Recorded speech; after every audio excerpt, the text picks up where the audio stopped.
more foolish, the fool or the fool who follows it? Why, you stuck-up, half-witted, scruffy-looking nerf herder!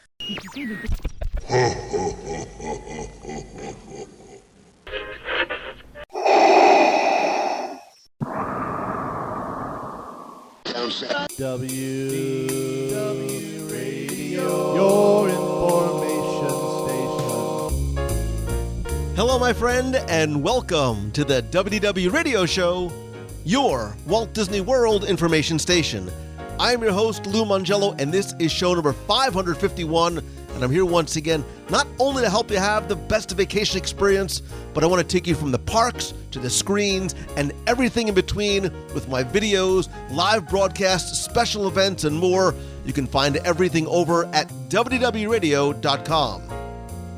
Star Wars Celebration was held this past week in Chicago, and I was invited out to cover the event that not just celebrates Star Wars fandom, but what's new and next in the parks and on the big and small screens.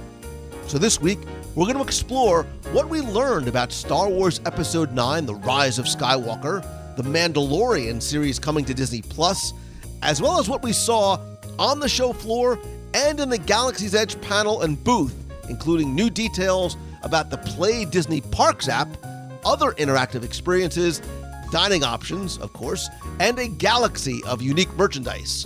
And no matter your level of Star Wars fandom or your midichlorian count, there's going to be something here for you and to get very, very excited about. I'll then have the answer to our last Walt Disney World trivia question of the week, and I'll pose a new Star Wars-themed challenge for your chance to win a Disney and maybe Star Wars prize package. Then stay tuned to the end of the show. I'll have more information about upcoming special events, Meets of the Month, my Momentum Retreat and Workshop, your voicemails, and more. So sit back, relax, and enjoy this week's episode of the WDW Radio Show.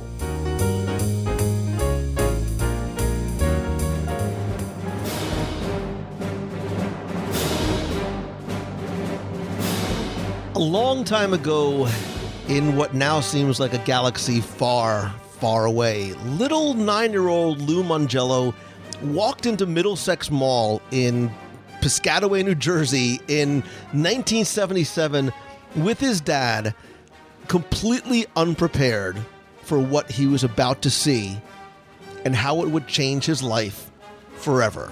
And that is not an overstatement. It is not an exaggeration, but the actual truth, because it was an impactful event and film from the moment that Star Destroyer came on screen and my dad and I looked over at each other, literally eyes and mouths wide open in complete awe. And when it launched, I think it wasn't just my first true sense of personal fandom, but it was a revolutionary time in cinematic history. And over the next 40 years, my love of Star Wars grew through Empire and Jedi and was completely rekindled at the announcement of a new trilogy back in 1999. Like, little Lou Mongello waited in line at Toys R Us into the wee hours of the morning for all of the toys, collectibles, which didn't end up putting my kids through college that I had hoped, but instead were sold at a garage sale, but I digress. But while my personal and emotional attachment to the franchise may have admittedly waned slightly over the years, a new spark was ignited when Disney, out of the blue, announces that they buy Lucasfilm, and it's continued to grow again over time, with those flames obviously increasing with the announcement of Galaxy's Edge. And what happened this past weekend when I was invited out to cover Star Wars Celebration in Chicago? Well, that's what we're here to discuss. And joining me this week are fellow Star Wars nerds, gentlemen, I use that term affectionately, as you know, and fellow podcasters, I also use that term affectionately. It's Ryan Donahoe from theforcecast.net, who, by the way, invited me to join him for the Next Stop Endor story of Star Tours audio documentary. So, Ryan, we have talked a lot in the past couple of weeks and months, but first time on the show, and welcome, buddy. Is it weird to say that my favorite part of Star Wars Celebration was the chats with Lou Mangello. Would you believe me if I said that? Absolutely not. Nobody is buying that, but I appreciate it nonetheless. And also, from the first time, although I've been on his show in the past, I think it was back in 2015, Dan Zare from coffeewithkenobi.com. Well, hello there. I guess it's kind of an Obi-Wan Kenobi thing to say, isn't it? I like it. Thank you so much, Lou, for being on.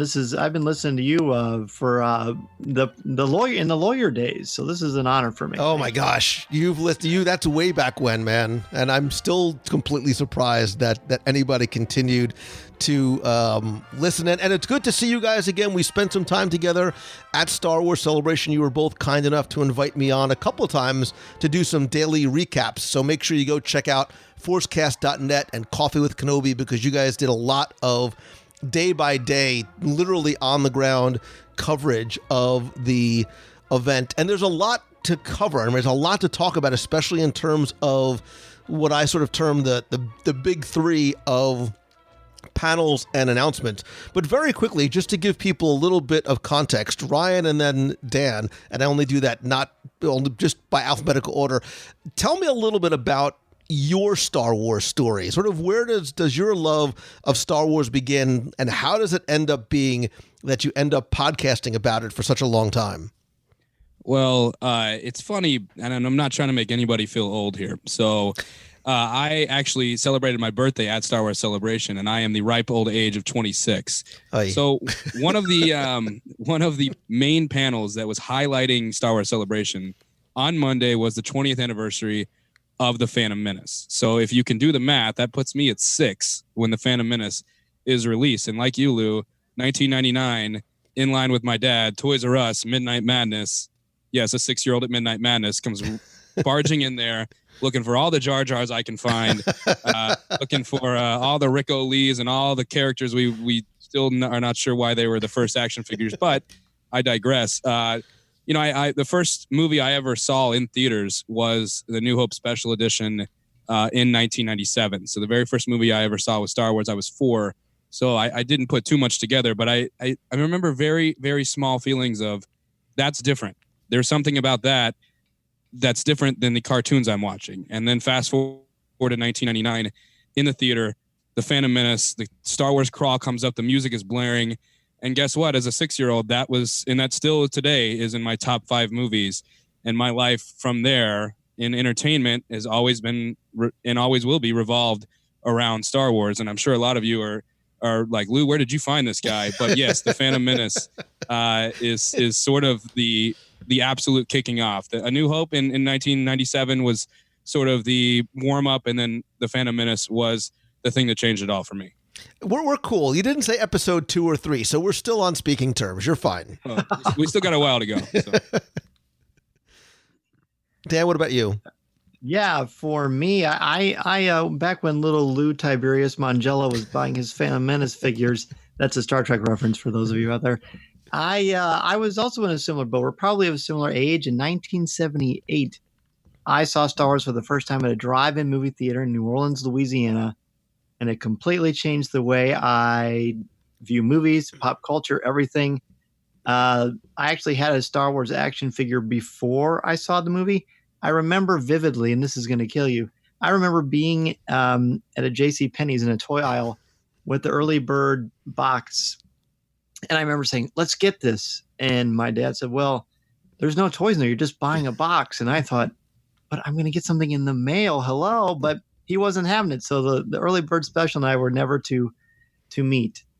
But I ended up finding C-3PO later when the figures came out, saw the movie, changed my life. I've been probably collecting in Star Wars ever since then. Just ask my wife and come look in our attic and I'll show you.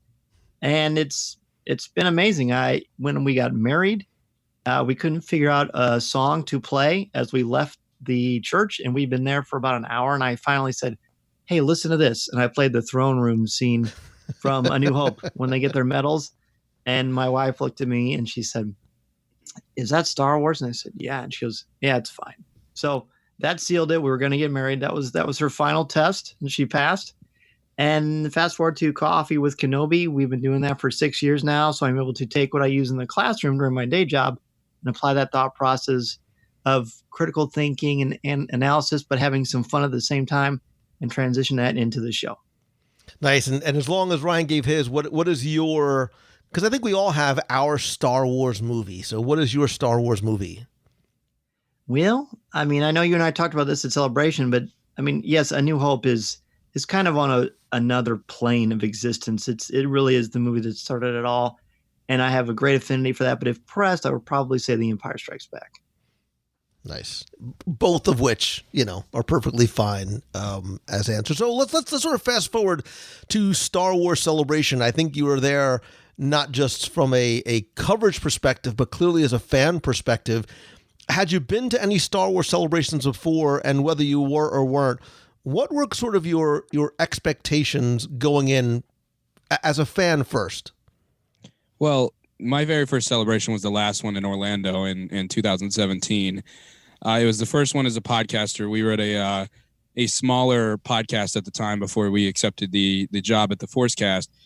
And that one, it was unreal. I tried to make every single panel that was out there, and this is back in the days 2 years ago where they required you to sleep on concrete for 12 straight hours to get into panels. That was kind of a disaster. I was in way over my head, but I left that weekend thinking, what makes Star Wars Celebration is not the panels, it's the people. It's the family aspect of Star Wars fandom. Whether you like this, whether you don't like this, whether you're crazy like me and the Phantom Menace is number one on your Star Wars list, or whether you haven't liked anything since 1977, Star Wars Celebration is about the people, and it's about the family aspect of Star Wars. And so this time coming into Chicago, different show, obviously, different access and different setup, but I made a very, very short list of expectations and priorities. And number one, and the only thing on the list, was to have fun and to talk to fans from beginning to end, because that is what I remember the most from my first celebration. And I think they fixed some of the line issues with the lottery. I think they took some complaints to heart and really applied them here in Chicago. And I will say I had the best time. I've only been to two, but this is number one on my list for Star Wars Celebration. And the hundreds of people that I shook hands with and gave hugs to, I will still remember for the rest of my life. And I can't even tell you how many panels I saw in Orlando 2 years ago. So that to me is something I learned from the first one. And I was right. It's about the people, because fandom is best experienced with friends and family. And I will never forget that. For me, this was my fourth celebration. I went to Celebration 3 as a fan. And then my first one for coffee with Kenobi was in 2015 in Orlando. And then I went to, in Anaheim. And then I went to the one in Orlando. And then, of course, this one in Chicago, which is really near where I live anyway. What I was expecting from this one, because I thought, overall, I thought Orlando, similar to what you had just said, it was kind of a mess. It was, it seemed a little disorganized. It was very crowded. And it just didn't have the same kind of flair that Anaheim did. Chicago, I knew there'd be long lines. I mean, one thing I neglected to mention at the start of this is the reason I waited till 1978 to see Star Wars is because the 6 times I tried to see it before, it was always sold out. And there was nothing like a Fandango. Back in my day, kids, we didn't have Fandango. So I couldn't get any tickets that way. So that was why it took so long. So I knew Star Wars is about waiting in lines. I waited in line to get tickets for The Phantom Menace. I waited in line for every subsequent film until Disney took over, of course. And I thought it would be crowded, but I also knew, because what I had done, C2E2 is in Chicago also. So I went up there a couple of weeks before Celebration to scout it out, to put some stuff on Instagram and Twitter to kind of give people some peace of mind, because there's a lot of angst. You know, there's a lot of apprehension about what to expect from Celebration Chicago. So I wanted to scope it out myself. I knew that McCormick Place was gigantic. And I believe it's the biggest convention center in North America, if I'm not mistaken. I think so. So I knew that we'd be in good shape there. And then I had known that there was a lottery system that was going to help sort of, quality control what was going on. I went in Orlando. I don't know about you, Ryan, but in Orlando, I waited in line for about 12 hours in the hopes of going to the 40th anniversary panel, and I didn't get it. Yeah, it's always fun to have somebody look you in the eye after 12 hours at sleeping on concrete and saying, "Oh, sorry, sir, not this time." Exactly. And my Jedi mind tricks didn't work. I was already too tired to use them anyway. So this was a more of a refreshing approach as far as trying to get in to the different panels and things like that. And ultimately, it wasn't disappointment. This is my favorite celebration that I've been to. I everything that was wrong with Orlando was right with Celebration Chicago. Getting to meet a lot of people that I had not only talked about or with online or I'd broadcast with, but never had gotten to meet. Becoming reacquainted with friends have become like family. I mean, we know how it is, whether it's in the Star Wars community or the Disney community, and when they coalesce into one, you become very, very close with the people because you're interested in the same stuff. You're talking about the same things, and there's a kinship there, and Chicago just fostered that and brought it to another place. Yeah, and I agree with you guys 100% about Celebration, D23 Expo, MegaCon, all these type of fan conventions. The stuff in the panels and in the rooms has always been secondary or even tertiary to me versus what happens on the show floor and in the hallways. It's about the friendships. It's about the fandom. It's about seeing like-minded people in a place of ultimate acceptance. And what I mean by that is, nerdy is the new black. Like when I was a kid, I got thrown in a lot of lockers for liking Star Wars. Now all of a sudden it's cool to be a fan, and you are able to express that fandom in whatever way you are comfortable with. And it's one of those, so Thursday for me was all about just walking the show floor and checking out the booths and looking at the cosplayers and the exhibits and the things that the fans had brought to the table. And I had so much fun meeting people, interacting with people, taking pictures, and seeing how that personal expression of your love of Star Wars is able to come out and be shared with other people, and having sort of that platform and a place to do it in a place that people, they get you, man. If I wear my Ewok costume around here, again, they would probably still throw me up around in a locker. You wear your Ewok costume at Star Wars Celebration, and people are lining up to take pictures with you. So Thursday for me was a blast, hitting that show floor and being able to see the fans and that excitement level starting to build for what was to come. So what I really want to do is, as we talk about the next few days, and it ran from Thursday to Monday. I was there Thursday, Friday, Saturday, and Sunday.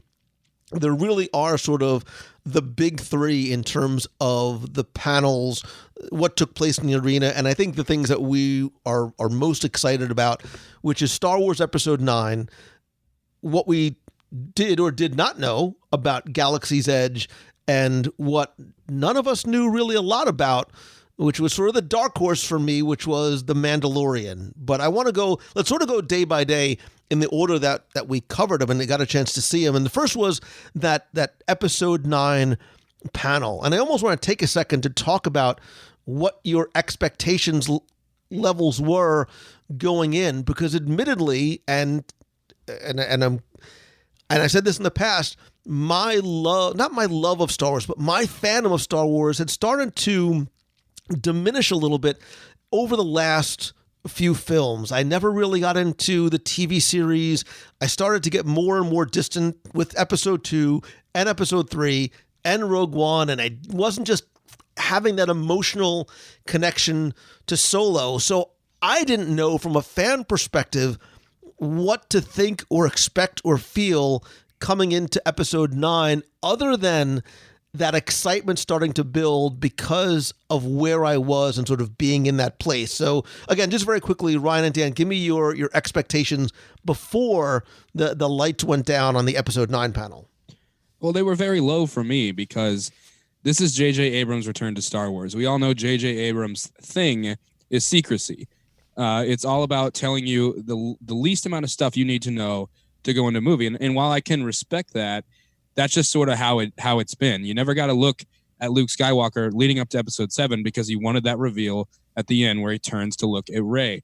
He didn't reveal sort of all of the main cast on the build up to Episode 7. So I came in thinking, you know what, they really need to hit a home run here. But I'm not going to hype myself up for any sort of major reveal here, only because this is J.J. Abrams, and the only person J.J. Abrams seems to answer to is secrecy. And I thought, okay, we'll get a title, which is fantastic. We'll probably get some generic shots and images of certain characters. We won't hear from Luke. We won't see Carrie Fisher. We won't see anything that says, oh, wow, the way the movie's going to go is this. I thought it was just going to be sort of a, hey, get hyped. Star Wars is back. And so that's sort of the way I came into it was, okay, JJ's back. And along with that is the secrecy. For me, one of the biggest things for me is I'm not a big speculation person. To kind of put that in perspective for you, I don't even like knowing where my wife goes shopping in the month of December, even if it's to the grocery store. I don't want to know because I like to be surprised. And that's one of the reasons I like J.J. Abrams so much, because that is something he prides himself on. And it clearly has worked throughout his entire career in film and television and entertainment. So I know there was a lot of consternation leading up to today, or not today, but to Friday, because people wanted a title. They wanted a poster. Where is the trailer? I knew in my heart of hearts, because I was there in Anaheim with the Chewie We're Home moment. I was in that room when they showed that trailer for the first time. And it was one of the most electric experiences of my fandom that I've ever had. So I was hoping for a punch like that. I know there wasn't going to be a Harrison Ford type of a situation, but I knew it was going to be powerful. I knew I was going to get a title, and I was excited about little things like what kind of font are they going to use? What I knew The Last Jedi was red. Are they going to go to blue? Are they going to go to purple? What are they going to do with this thing? As an English teacher, colors matter, and the symbolism behind them is palpable. So then, when I was sitting there watching this, when the lights were dimming and we're getting ready for it, I just knew I was going to get to see these characters in a bold, exciting new way. And because it's a teaser. And I think, Lou, we might have talked about this before. Because it was a teaser, I know I wasn't going to get any plot stuff, which was good. I can honestly say that when the real full trailer comes out, I would be completely 100% at peace with not watching it. Now, that's not going to happen because a lot of people, fortunately, will ask me, what did you think of the trailer? So I need to watch it and tell them it's a good problem to have. But I just wanted to be excited. I wanted to be thrilled. And I wanted to cheer like I was at a sporting event. And boy, did this thing deliver. Yeah, I mean, it definitely, as somebody who came in with really not a lot of expectations, it over-delivered. And we'll talk about some of those moments that delivered. I am a huge J.J. Abrams fan. I could watch Lost all day, every day, a million times over. And I dig the veil of secrecy that he likes to put over, sort of that mystery box. Because I think what this does and what it did for this weekend was it made this movie more than a movie. It made this, and it's going to make this an event. This ninth chapter, this final chapter in what we now know as the Skywalker saga, and we'll talk about the title. I think one of the things I like about J.J. Abrams is that he gets it, not just from a fan perspective, but I think when he and Kathleen Kennedy came out, he understands his obligations and responsibilities, not just to Lucas and the characters and the filmmakers, but to us, the fans. And I think that's why there was this uproarious applause when he and Kathleen Kennedy came out. Stephen Colbert was the surprise guest host. And he talked about how this movie is not just sort of the ending of a trilogy, but the challenges of making it its own movie, not just his own movie, but its own movie, and about leading into the next generation. The title, when it came up on, when those blue letters came up on screen, there was this loud gasp. But when the title, The Rise of Skywalker, comes up on screen, share with me, again, in the same order, tell me your immediate thoughts when you saw it. I just couldn't believe what I saw. Every second of that teaser was not what I was expecting at all. If we're just talking title, I think it opens doors that I think it needed to open. It asks more questions than it answers. And so we are now all, as a collective fandom of Star Wars, whether you're in just a little bit or you're crazy like us and talk about it every single day, the question's going to be, who are they talking about? Who is this Skywalker? who is rising? What does this mean for Rey's parents? I thought we already closed the door on that. We spent enough time on that, but now here we are once again. It's right back to Rey's parents. But that was the thing that I was most excited about, is because I think Star Wars is best as an event, as a build-up. Part of the problem with Solo is that it was 5 months after The Last Jedi. The promotion was not great. It didn't feel like an event. It felt like, oh, do you have an extra 2 hours? Stop by and see a Star Wars film in the theaters. Imagine telling young Lou Mangello that in 1978. But it's, to me, I think it's perfect because it makes the fan that maybe hasn't been so excited about the Disney era of Star Wars reads that title and says, I've got to see that movie. And it also has the folks like us that do podcasts, or fans that just talk at work or talk at school, and says, who are they talking about? And it's going to have us talking for 8 months. And by the time we get to December, it will feel like an event, because I've got every morning since Celebration, I've woken up and said, well, who is this Skywalker? And that's what I felt like was missing from Solo back in May. And this, to me, is going to bring back the event style of Star Wars movies. So, Dan, as you give your thoughts, I want to pose the question to both of you.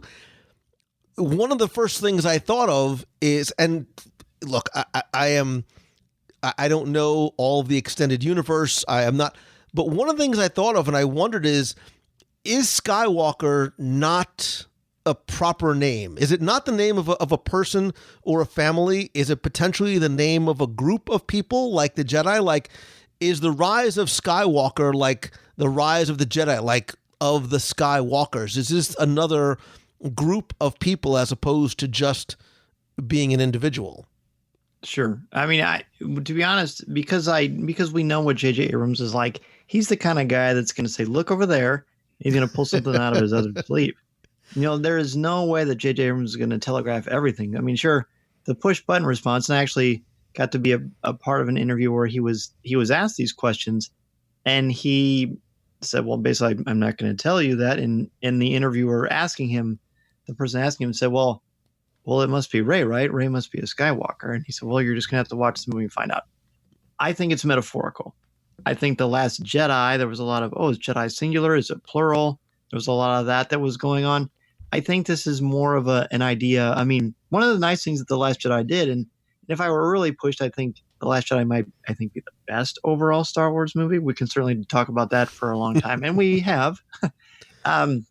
Is that it asks you to believe in hope, like all the good Star Wars movies do, but it also asks you to believe in this idea, this ideal. There's this demystification in The Last Jedi about what it means to be a hero, but the hero rises. The hero comes back to greatness, as happens at the end of The Last Jedi. So the rise of the Skywalkers might very well mean something metaphorical and inspirational. As far as that immediacy of seeing that title, I still was having palpitations because of Palpatine. So right. I was exploding with excitement when I heard that laugh. First I saw what I thought, is that a Death Star? What wreckage are they looking at? Is this? It reminded me kind of old Star Wars video games, quite honestly. And then it went dim. No one's ever truly gone. And you heard that beautiful maniacal laugh of Sheev Palpatine. And I would start clapping and squeezing my fist together, like when Hulk smashed Loki around the first time I saw the Avengers. And then they showed and I thought, here it comes, the rise of Skywalker. And I thought, wow, what a beautiful monomyth ending to this 9-episode series. I thought that could not be more perfect. And I clapped and screamed, and Michael Jordan was dropping 55 against the Knicks all over again. Well, I think, to go back to what Dan said about being metaphorical, the story of what we coined the sequel trilogy is, to me, that you don't have to be Luke Skywalker. It doesn't matter what your last name is for you to be the hero of your own story. And sort of the beautiful part of the sequels to me is this idea that Ben Solo, Kylo Ren, was supposed to be the Anakin and the Luke of these sequels. And all he's done has failed. And then this girl comes along who has no parents, has no connection. He tells her in The Last Jedi, you don't have a place in this story. What are you doing here? And she's taking the lightsaber that belonged to him. She's taking the mantle that belonged to him. And that's why he is so, upset that she's taking this. He was sort of left and abandoned and he felt like by the Skywalker family, and she's coming in and she's being embraced. To me, if I had to make a guess as to what this could possibly mean, Rise of Skywalker, I think at the end of this movie, we are going to learn that we are all Skywalkers. That it doesn't matter if your last name is Skywalker and you're related to Luke or Anakin, like we thought this trilogy would be, that Han and Leia's son would come and he would be the hero and he would defeat the evil. But they turned it on their head, and now it's we have no idea where they're going. And I feel like Rey and possibly Kylo next to her will say at the end of this film, once the ultimate evil, once the wrinkly old man is finally put down, and finally gone, and the Emperor, I think we are going to learn that Rey represents the idea that we're all Skywalkers, and you don't have to just be Luke, or you don't have to come from a powerful family. You can come from nowhere, even in the middle of a story that has the most powerful family, and still be the hero. And to me, I think this movie is going to end with a message that, yes, Anakin, yes, Luke were the Skywalkers. They were the main family, but we're all Skywalkers in this story. And if you're living in a desert, then you can look out in the suns, and you are also Luke Skywalker. To me, that's sort of how I'm at right now. No, that's an astute observation, Ryan. I really like that. I actually talked about that. The HuffPost interviewed me after The Last Jedi came out and asked me about that. And I said, look, I'm a teacher. I understand in this world, we don't have nuclear families like we used to back in the 50s and the 60s and what have you. So the fact that Rey learns, and again, I can talk about the cave metaphor for days and pretty much have. And that's why my wife probably was like, no, I think I'm going to go to bed. I want to talk about this anymore. But there is power in knowing that you don't have to, you can be, as you said so beautifully, Ryan, you don't have to be defined by your parents. You can create your own destiny. You can create your own legacy. That, by the way, is why I think she's not a Skywalker. But I digress. Yeah, because you see in my background, I'm a Spider-Man. I thought about a scene from Into the Spider-Verse, that sort of anybody could be Spider-Man. The mask eventually fits, and that's why I sort of thought, like, anybody could be a Jedi. Anybody can be a Skywalker, as opposed to it being an individual person. But you talked about the return of some characters. We heard that Emperor's laugh. Ian McDermott came out and he's, I'm not going to do a bad, I mean, we'll do a bad, roll it again. And the place just lost their collective marbles. But we see that there are returns of characters like Rey and Finn and Poe and Chewbacca. We saw them by the Falcon on some mysterious, forest planet. We did see that although obviously she had passed, they were able to reuse footage of Carrie Fisher from The Force Awakens. A lot of people got very excited, a little bit confused when he started talking, but Billy D. Williams is back, and Lando very enthusiastically is returning. But we also found out that some characters are not. Captain Phasma supposedly is gone, according to John Boyega. But we also met some new characters. Naomi Aki is Janna. She is going to be joining the original group. And I think the question that a lot of people started asking, which of course she wouldn't answer, is this Lando Calrissian's daughter? And she did answer the question by saying Lando's a very charming man and he could have children all over the universe, is all she was saying. But a great answer. Yeah, it's a J.J. Abrams answer, right? Yes. What do you think of this character? And is it almost too obvious for her to be Lando's daughter? I have typically tried to stay away from everyone is everyone's daughter, everyone is everyone's son. This is one of the reasons why I understand why some people may not enjoy the fact that Rey, as the ultimate hero of this trilogy, wasn't a Skywalker. This is a family saga. Now, family can mean a lot of different things. That doesn't have to mean father-son or mother-daughter or blood-related. Family can mean a lot of different things.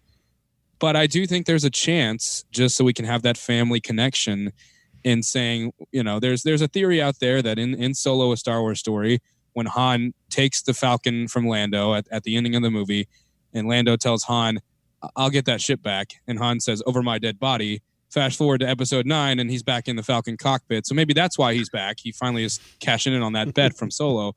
Or his daughter brings him back into the fight as she crosses paths with the new heroes. I think the picture that they showed of her in the field looking kind of, like she's ready for a fight says to me that she's going to help our heroes. And I think she's Lando's daughter. If you made me give an answer, I'd say no. but I think there's a chance just because that family aspect of the saga in episode 7, 8, and 9 only exists with Ben Solo and now Leia because everyone else is gone. So that to me would be an easy way to bring Lando back. But like I said, that does seem all too convenient that she would be his daughter. And I think she that image they showed was quite nice. I mean, one of the great things about JJ from a cinematography perspective is he creates art. I mean, everything is art, I suppose. It just looks like something beautiful that could be on a canvas. I know she's a charming actress. I know they think very highly of her. And that's pretty much it. I don't think that I don't have any thoughts on whether she's related to anyone or whether she used to babysit Ben Solo or something like that. It's more like this is just someone new and we don't know anything about it, and I wouldn't have it any other way. Yeah, and we were introduced to some other new characters, specifically aliens. I think Cloud was a new alien that was introduced. We were introduced to a new droid, Dio. They're going to sell $1 billion worth of Dio merchandise, by the way. But the one thing I want to say as we sort of start to move on to the next day was that overall feeling that I got. Obviously, you know, we had hoped that we were going to see the teaser trailer. We got a chance to do it. There was something about it for me, and I think the reason why I got excited all over again in that very sort of childlike, giddy kind of way was not just because we heard, you know, Palpatine's voice again, but it had that same type of, understand what I mean by this, that gritty, dirty feel that episode 4, that original Star Wars and even the original trilogy sort of had to it. And I think that's, for me personally, one of the reasons why this trailer got me as excited as I am. Well, we talked about this on one of our day recaps, Lou, when you came by the booth. To me, the reason why I was so shocked about what was shown is, and they've been showing us hints from the very beginning with the press release that production had started. They put Mark Hamill right in the cast. We're not even going to leave this up to speculation. Will he be back as a ghost? Will he not? They put Carrie Fisher right in the press release. Billy D. Williams right in the press release. They're not going to wait to reveal this stuff. Why I was so shocked by the teaser is because when the Emperor laughs and then Ian McDiarmid steps out onto the stage, that would be a really sweet reveal for episode 9 if we had no idea. You sit down in December, right around Christmas time, and all of a sudden the Emperor is back. Imagine that moment having no idea. So I was shocked that JJ was so adamant, and Kathleen Kennedy afterwards, that they're revealing that the Emperor is basically the ultimate villain of Star Wars. And yes, he is back in some form or fashion. But I put this question to you when we talked, and I said, to me, it feels like no matter how you feel about 1, 2, and 3, or 7, 8, and Rogue One and Solo, and so on and so on. Like I said, there are fans there that haven't liked anything since 1977. What the trailer felt like to me was telling everybody, no matter where you come from, no matter how old you are, no matter what part of Star Wars you like or don't like, it's time to bring everybody home. You have the classic characters. The trailer starts out with Mark Hamill's voice. The trailer then goes on and has Billy D. Williams and Carrie Fisher, and you see C-3PO. So those touch points for the old school fans, those are there. Those especially the kids that are Rey and Finn and Poe, they're together for the first time. You get to see that for the first time, and it's exciting, especially for the kids that this is their trilogy. And you hear J.J. Abrams say it in every interview. You hear him say it when he talks about this. This ties all 3 trilogies together. And, you know, when you have a family reunion, Uncle Steve still kind of stinks, but he's there. And you don't have to like every movie. There is a couple Uncle Steves to some people, and that's fine.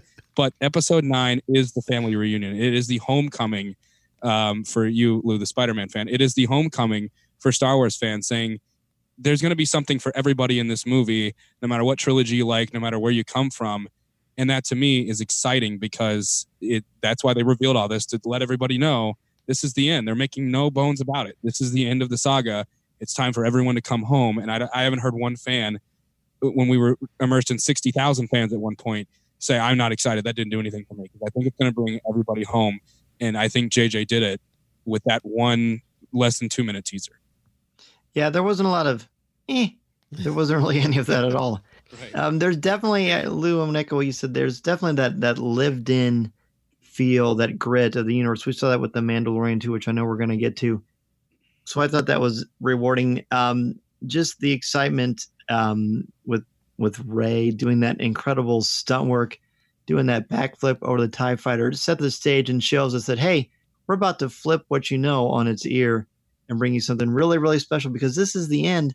And Kathleen Kennedy talked about this is a huge legacy, a monumental undertaking, and they feel prepared for it because they've been planning for such a very long time. Very promising.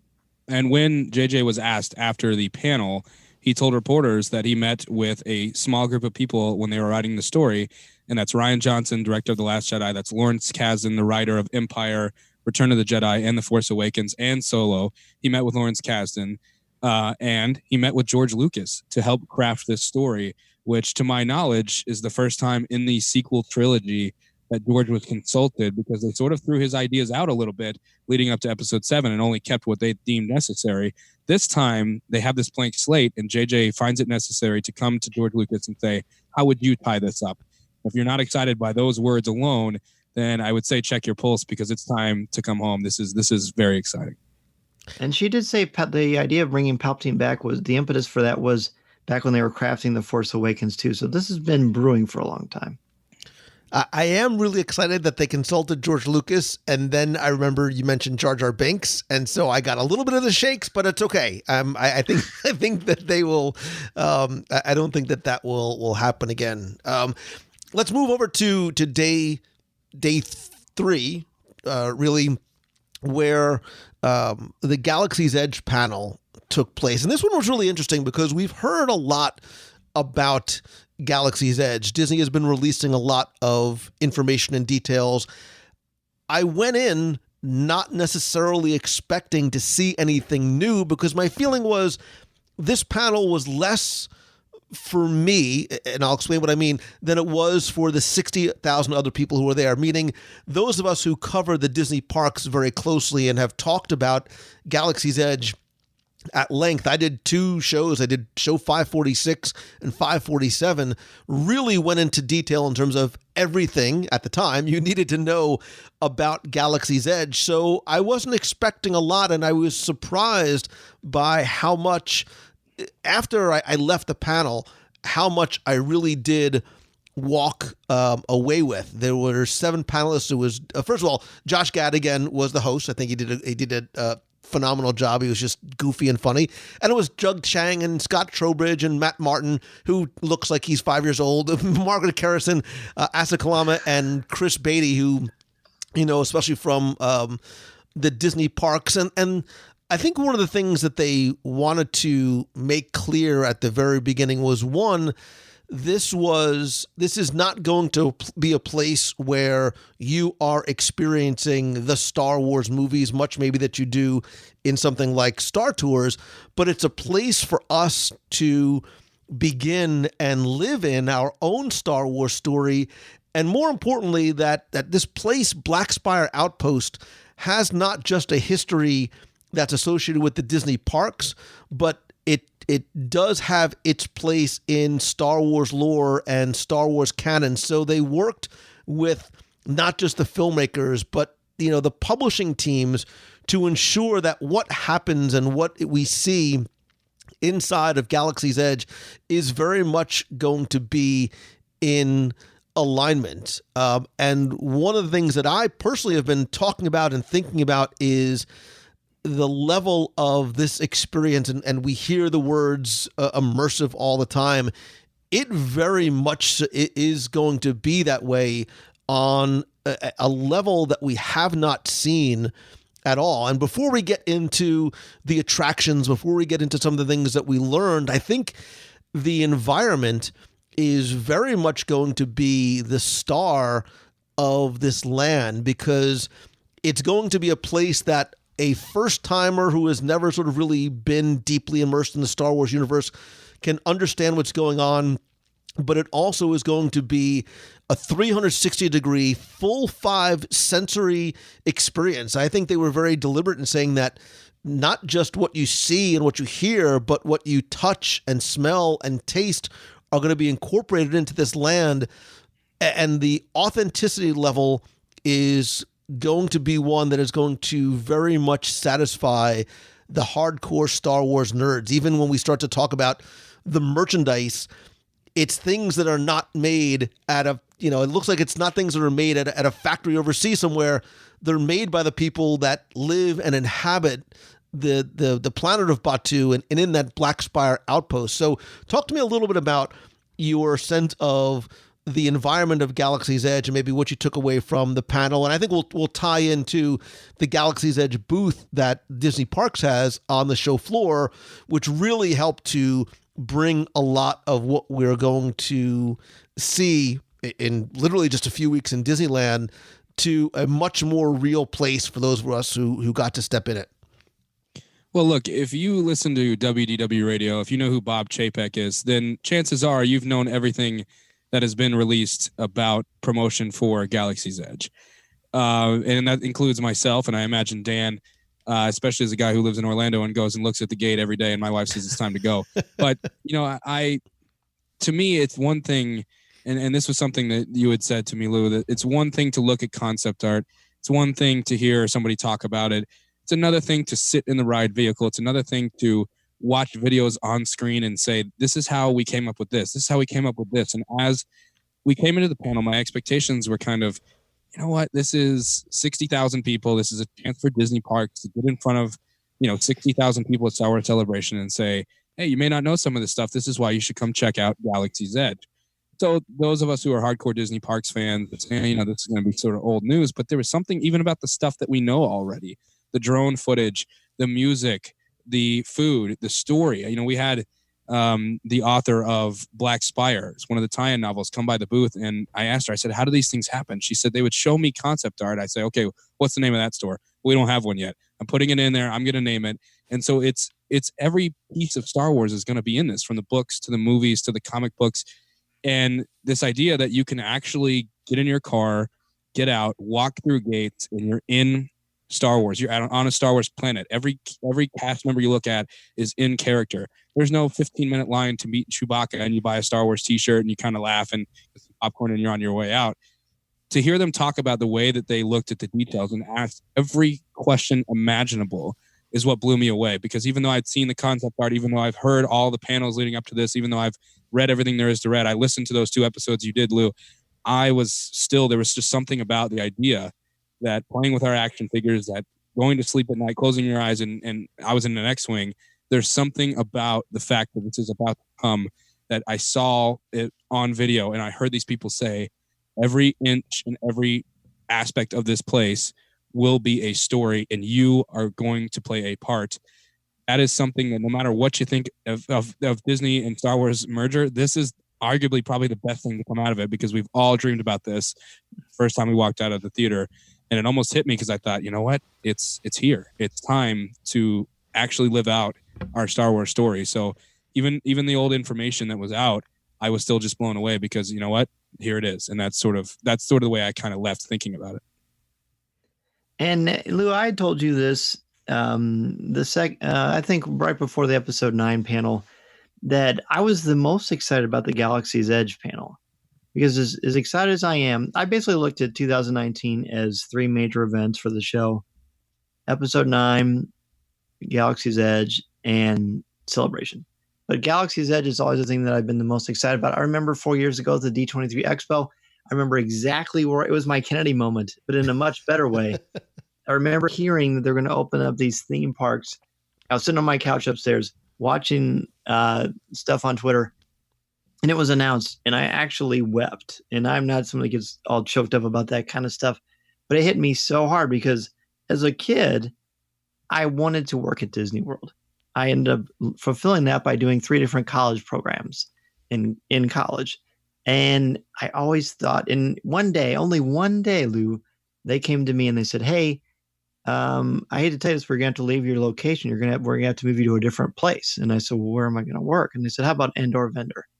Is that okay? Yes, it is. In fact, I remember walking around talking to all the people in the stock room saying, hey, if anybody has any Star Wars questions, just send them my way. And they looked at me like, kid, I've been here for 1,000 years. Come talk to me. I just couldn't wait. So knowing that this is going to happen, like you, Ron, I salivated over Lou's WDW radio episodes of Galaxy's Edge in the preview. I had Clayton Sandell from ABC News on, and he was on for 2 shows because he did the construction tour walkthrough. told us all about the exciting things, the food, the lightsabers that you can create, going through the Falcon, going through some of the Rise of the Resistance building, and just thinking, there's going to be nothing better than this. I'm going to be able to hold my son's hand and walk around the corner, and I'm going to be able to show him the authentic, official scale of the Millennium Falcon as determined by Lucasfilm and Disney. And I can't think of anything better than that. So while the new stuff was sparsely distributed because they've already given us a lot anyway, anything that they gave us was great. I mean, knowing that Frank Oz is going to be Yoda, that's phenomenal. And as a side note, Matt Martin is actually a buddy of mine. I've known him since 2014 when I started writing for StarWars.com. And to see him get all that crap from Josh Gad made me laugh so hard I about peed my pants. And actually, I talked to him about that. It's just so funny because Matt's a fun guy. Matt's up there, if for people to know, because he's a part of the story group, the Lucasfilm branch that makes sure that the books, the movies, the cartoons, the video games, the theme parks, that they all work together and they stay on target, so to speak. And that's why Matt was there. And it's clearly fun. It's fun for the creators. Trowbridge had a great time with it. Whenever you hear celebrities talking about that they have been in Galaxy's Edge, it's something real, something palpable. And in the five senses you talked about, it's going to bring us to a place we never dreamed possible. And now it's actually a reality. Yeah, it's, and it's funny because as I first sort of left the panel, and when I saw this a lot too, I was live tweeting a lot of what was going on, and they were streaming a lot too. For a lot of people, they said, "Oh, well, the only takeaway is that there's going to be Coke in Galaxy's Edge," and I'm like, "Yeah." And then as I started to digest and decompress a little bit more, I started to pull out a lot of things that maybe people glossed over, but that I think are important. But I think actually both of you guys made a point. We were talking and joking about the Coke products, and more importantly, the Coke packaging being in what looks like thermal detonators, written in Arabesh, and all of a sudden we were saying like, wow, these Coke products are now going to be, they're collectibles, they're things that you want to get. But you both made the point that, and I didn't think about this until you said it, we talk about how when you enter Galaxy's Edge, you are creating a unique story, and we'll get to how the things that you do and the things that you don't do, the actions that you take are going to dictate what your experience is going to be, maybe what side you're going to support. But when we walk into Pandora, we're meant to feel that same way. You're transported X amount of millions of light years to another planet. But when you go into Satuli Canteen, yes, there's a story of what this building used to be, but it's natural just to get your cup and go fill it up at the Coke machine with Coke products. That's going to be different here. Like, they realize that, no, you really are on Batuu, and there's no Coke machines on Batuu. And it's as simple, and for a lot of people, it was almost a laughable throwaway. But I'm like, you're right. It's important in the fact that they realize that if we are going to suspend this disbelief, it has to be in every single aspect, including how and where you get your beverages. Yeah, that was the point that I said. I think I said to you, I said, who thinks of that? Because we sort of give them this little bit of leeway when you go into Pandora and you say, yeah, I'll take the steak bowl, right? You still say steak and you say, yeah, give me a Coke, right? You sort of give them a certain amount of leeway where you say, well, there's certain things you have to leave Earth-like. You have to say, well, there's only so much that you can do. And the theming is so great at Pandora. You say, you know what? It doesn't even take me out of it when I just get a Sprite. But for them to come out and say, no, we thought of literally everything. I said, who thinks of soda? That was the last thing on my mind, was how are they going to serve soda? They've released names of some of the food, like Kadu ribs and blue milk and green milk, and some of the alcoholic beverages, and some of the way that they're going to appear to be cooking it with a pod racer engine. They're leaving all of the food in universe, but I was willing to give them the soda. I was willing to say, you know what? On that one, I get you. We're still technically on Earth, so I'll kind of look the other way when I push the Coke button. But for them to think of literally everything and then make Coca-Cola in universe, to me, if you're not If that's not exciting to you, that's surprising to me, because that's Disney saying, you may think we have innovated all the way possible, but we're innovating all the way to the way that we serve soda. And to me, it means the Imagineers and the folks at Lucasfilm are just as passionate as we are, if not more, about this, because they're thinking of things that I promise you, I've not once thought about how the soda will be served at Galaxy's Edge. So to me, it was actually way more exciting than some other people may have thought, because I'm like, they have literally thought of everything. I'd like to see the way the napkins look now, because I'm thinking, how is the bathroom going to come? Like, what are we doing here? Like, I want to know how the sinks are going to work. I'm starting to think, what else have I not thought about? And I'm running around thinking, all right, how is this going to go? So to me, the soda was actually one of the most exciting parts, because I said, there's more to come, because we thought that was it. But even this soda is in universe. I tell you, not since Harry Carey's optometrist have I been this excited about Coke bottles.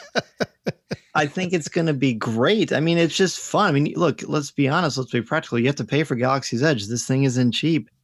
And Disney gets their Coke products for next to nothing.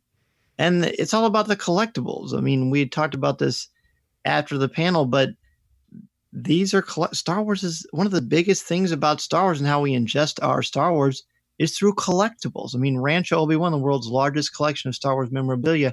I guarantee you Steve Sansweet is going to have all these things everywhere. The water bottles written in Aurebesh. My goodness, they gave us all red Coca-Cola t-shirts that said Coca-Cola in Aurebesh, which is an amazing collectible. It's fun. Now, when I'm thirsty and I'm in the California or Florida sun, I don't want to go on need a treasure map to get a Coke. But you know what? They're going to make it palpable. They're going to make it real. They're going to include verisimilitude, that semblance of truth that makes you feel like you're somewhere that you actually aren't. And that's fun. I mean, that little bit of familiarity is going to be something that's kind of welcoming for people, even if it's something as little as a Coke bottle. I think that's kind of fascinating culturally. Well, look, Walt's original vision for Disneyland was that when you went there, the rest of the world didn't exist. And as he's going on one of the rides and he sees the interstate or the highway or the freeway, he says, okay, this isn't working.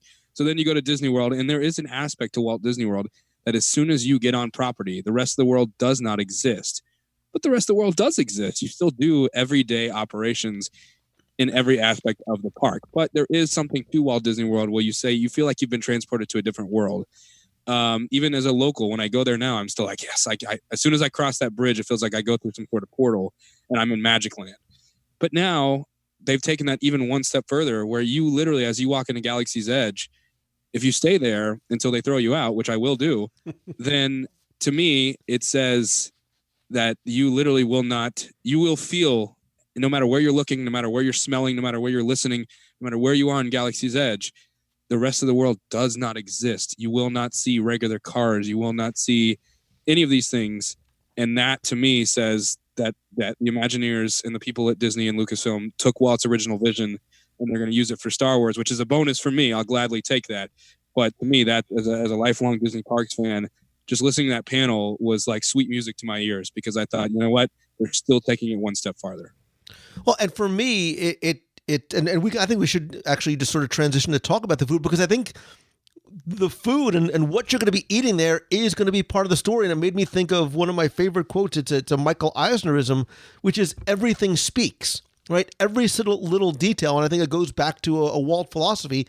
Every single thing speaks. So you mentioned before about, what you're going to be eating.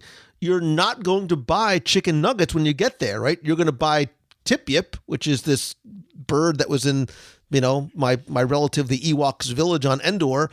The milk isn't, thankfully, milk is a bad idea in the summer. It's not going to be milk. It's going to be this plant-based dairy. It's going to be like a rice milk, which also for those who are lactose intolerant, it's going to be this soft, frozen, smoothie-like milkshake thing, and it touches to the Star Wars,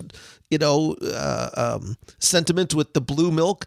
And there's also going to be green milk, which is from Last Jedi, which is going to be, I guess, more of a citrus flavor. But they even talked a little bit about some of the type of foods that you're going to have. So you're going to get, this Ronto meat is going to be it is going to be somewhat of a mystery meat, because we don't have Ronto here, but you're not going to be getting, hamburgers and chicken nuggets that are just sort of disguised and given a different name. They're really given a little bit of a story in terms of what you're going to be eating, and more importantly, I think the environment and the stories in each of these different locations. So at Oga's Cantina, you are going to be able to get that blue milk and a blue bantha, but you're also going to get, and I think this is where a lot of people got excited too, you're also going to get stories and storytelling. And maybe as a quick aside from the food, Rex is back, baby. We were talking, we were talking about RX-24 from Star Tours, and Rex is back, and they've even given him, a story too about how he got out of Star Tours and how he got there. And I love that they allow you to peel back the layers. There's no onions there, so peel back the layers of whatever sort of foreign, space food you can to dig into the stories about everything that you see and everything that you taste. Yeah, I just, our booth was right by the Galaxy's Edge booth. So luckily I was literally staring at Black Spires all 5 days. And I kept going over there before the show floor opened. And the Disney employees finally had to say, "Sir, you've already had your picture made 10 times in the Rise of the Resistance. We understand you're excited." But just walking around in the merchandise, and word on the street, and I'm not entirely sure how true this is, but they say there's another park in Orlando. And there's an aspect there where you get to make something, and it's sort of a story. You go to somebody's shop and the guy does this and that, which is a cool idea. But then when they say, we're going to kind of do that, but we're going to take it to the next level, and you're going to make your own lightsaber. You're going to go to this guy's shop who makes lightsabers. You're going to make your own custom, one-of-a-kind, high-end lightsaber. If that was Galaxy's Edge alone, then they've got my money. Okay, that's. But like you said, there's just something about every aspect of it. But the merchandise was in universe. You got to look at the merchandise at the booth.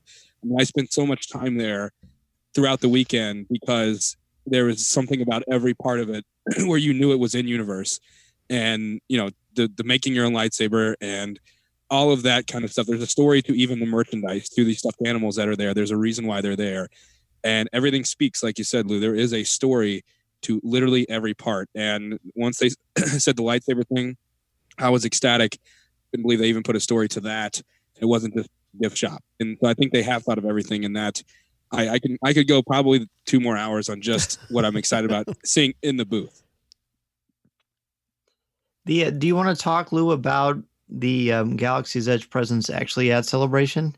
Yeah, I mean, let's sort of tie it all into the presentation as well as what we saw on there. Just very quickly before because I do want to sort of certainly talk about the merchandise that we saw, and I loved how it varied each days, as well as what it was like to sit in that Rise of the Resistance vehicle. But we did get a little more about some of the food. We understand what some of the things that we see in the concept art mean. So for example, we were talking about the Ronto before. Ronto's Roasters. Ronto is actually meant to be an abbreviation of the word Brontosaurus, and how that food is going to be cooked underneath an old pod racing engine. And there was something.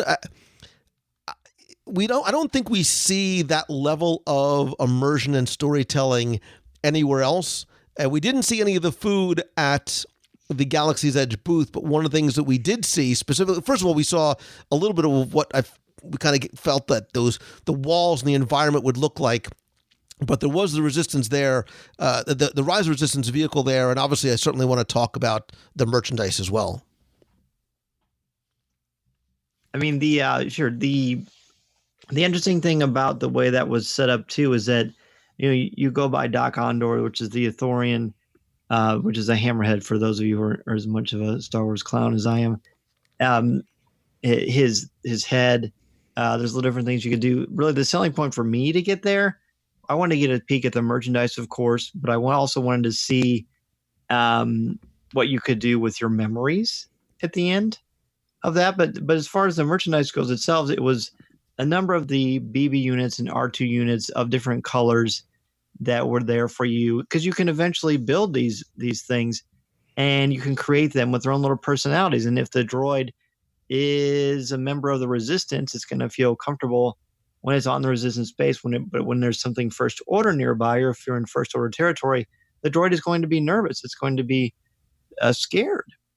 And they sell backpacks that you can put the droids in. So when you're walking around, you can carry these things with you. I mean, this is just printing money, just talking about it right now, because there's just, and I think Lou, you said on one of your shows, we need to come up with a synonym for immersion, because it really is something that they're creating so beautifully. And they were talking about kind of the process of that and how it goes to creation. They even had a BB unit when I was there. It was the black one, looked kind of like BB-9E, and they were driving it around so you could see sort of how it works, and the fact that it isn't just some cute little toy that's attached to a cord, but it's actually a fully functioning BB unit that is like a giant remote control that you get to personalize. And that personality, the personification of this is, again, when we talked about how you are telling your own story in the Star Wars saga, because as we've said, or they've said many times, look, you could put Tatooine there, or Hoth, or Dagobah,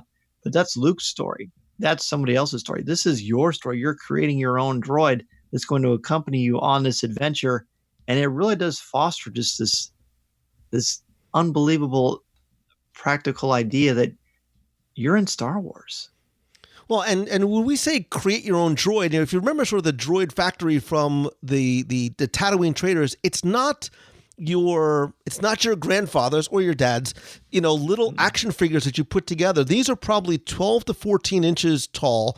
You choose a basic R unit, like an R2 or an R5 unit, or a BB unit, that ball droid style, and you really customize every single aspect. And if you go back to my live video on Facebook, you can see I sort of walk you through some of the different models that you can choose from, and almost sort of conveyor belt style is the way they described it.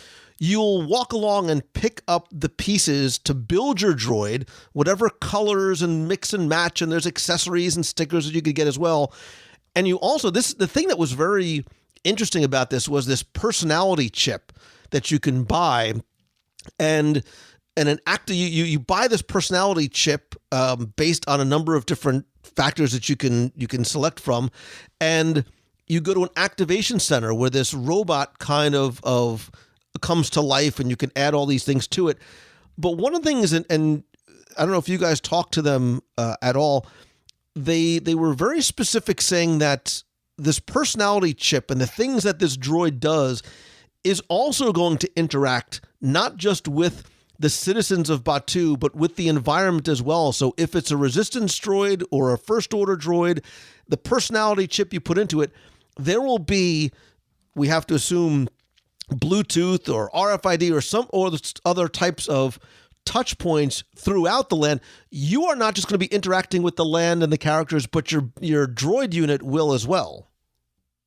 Yeah, that was one of the things that I gathered from both the panel and from talking to them about the droid, because I did spend some time talking to them, was that every part that you see, it's not just the citizens, it's not just the Doc Ondar, it's not just the attractions, it is literally the rocks and the trees, and everything has a way to interact with your story. So like you said, when you walk by a certain point and you may be in resistance territory, you have a first order droid, the droid is going to act different. Even they mentioned the Disney Parks Play app, which is something that they're going to integrate into this. And every Arabic writing you see, you may think there's no reason for this, except where you open the app, there's a translator.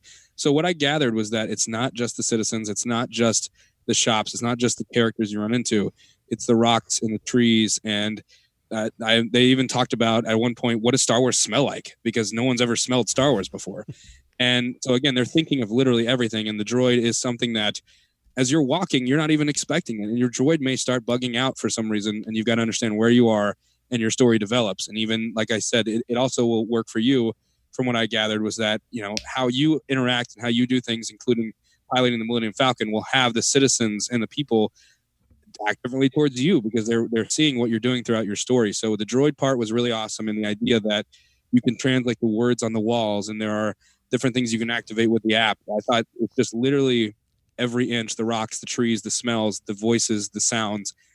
it all comes into one story, so that even if you're not waiting in line for an attraction or you're eating as you're looking around, things are going to be changing as you walk around and as your story changes, depending on the droid you have and the way that you act. That means to me, it's 365 degrees of immersion like I don't think we've ever seen on planet Earth, which is sort of a nuts thing to think about. You have to stay on your toes, and you have to you're literally in a Star Wars film. You're literally on a Star Wars planet, just like we've always imagined. So I thought the coolest part was the rocks and the trees and the interaction with the environment, and that's even more exciting to me. Yeah, and I want to talk about the app specifically, because that was something, at least for me, that was new. But just very quickly, sort of touching back on the merchandise, because I love the fact that the booth changed the merchandise and sort of the different vendors that you'd be purchasing it from every single day. And again, we talked about how everything is part of the story and in character. So when you go to the creature stall, and we saw probably 7 to 10 different type of little creatures that you can buy, you're not buying a toy. You're not meant to be buying a plush. You're meant to be buying a pet. So they had a little baby Tauntaun that makes noises, and it coos and squawks, and they had, those ugly, Rathars and wart frogs and puffer pigs and larger sort of versions that move and make noise and are, I think, to a certain degree, will have more than just.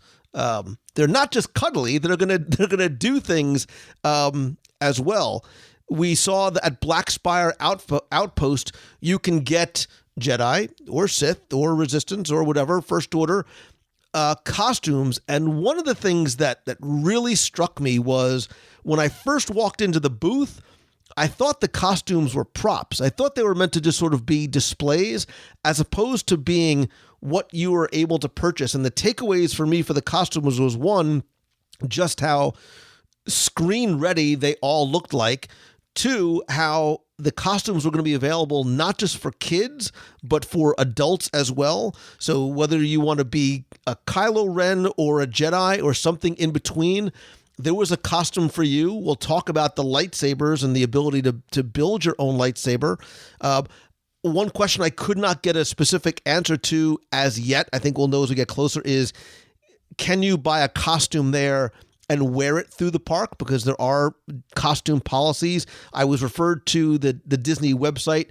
I don't know how that potentially might change, but the quality of the costumes was remarkable to me. So if you want to go sort of full-blown immersed in the story, I want to dress like a Jedi, you can do it. But they also, on the other side of the spectrum, had merchandise and logo gear that you could put on that literally was not sort of blasted with Star Wars across the chest, but it might have a subtle Rebel symbol. It might have a subtle symbol that only another Star Wars fan would get. So it was not sort of a huge sort of, almost whimsical type of logo emblazoned on your chest. It was just enough of a subtle nod to show that you're a Star Wars fan. And I love that the merchandise in terms of costuming was available along such a wide spectrum. So they have Star Wars for your beverages. They have Star Wars for your kids. You can create little pets. I was really surprised and quite happily surprised to see that there's Galaxy's Edge the flamethrower. So that's nice. And the fact that you can do that, exactly. Merchandise. So then you've got the ability to become a Resistance pilot, or be a part of the First Order. The fact that is, for some reason, I feel like someone had told me that they're okay with you dressing like, maybe it's just community for the Star Wars hotel, perhaps. I don't know. I know there's no official word on that as of yet. But the fact that you get to be immersed in a way that you get to look the part. You don't get to just feel like you're there, or have, like you said, a baby Tauntaun or something like that. But you can be a part of this world in such a way that you're dressing the part. I cannot wait to get my hands on one of those X-Wing costumes for sure. to me, this was the way that we mentioned before, that they want you to feel every aspect of Galaxy's Edge like you are on Batu, that there is nothing here that says you are technically still on Earth. And one of the reasons I thought was interesting was, well, the fellow visitors of Walt Disney World and Disneyland will still be wearing Earth clothes. How do they get around that? And how do you sort of even bring the guests of Walt Disney World and Disneyland into the fun on that aspect? So that when an 8-year-old kid is walking around with his mom or his dad or his sister, you look around and there's Jedi. You look around and you see this subtle rebel symbol, and you said, oh, this guy right here, he's with the rebellion, he's with the resistance. It's sort of a way to me to bring in the guest in the fun, to say you're a character, so we're gonna give you the chance to dress the part, so that you can still live out your dream to the fullest extent. Who doesn't want to dress like a Jedi? Who doesn't want to dress like a bad guy? That's what you're into. And to me, you can get the lightsaber and you can get the robes, you can get the blaster, or you can get whatever they end up offering for the bad guys. And as you look around, it's not just the cast members, but it's the fellow guests. And you're looking around and you're kind of, if you've sort of had a bad guy experience the entire time you're there, everyone's treating you sort of like a first order. You might look at Steve from Wisconsin over there, who's dressed as a resistance fighter. And now even the guests are in on the fun, where you say, oh, I got to stay away from that guy. He is with the resistance. To me, it's a way to say the guests can also come in on the fun, and you can fully flesh out your character from top to bottom. And that's exciting. Is this the same Steve as the Uncle Steve you mentioned earlier? Yeah, I need a different name. And this Steve's not as smelly though, so we'll give him a break, because he got new clothes, so we're good. And look, you mentioned the lightsaber, which I think is going to be a huge draw for people, because these are not your grandfather's lightsabers, meaning this is not the one you got from Toys R Us or you made out of a wrapping paper tube and beat your younger brother with. Not that I'm saying that I did that, but I did that a lot.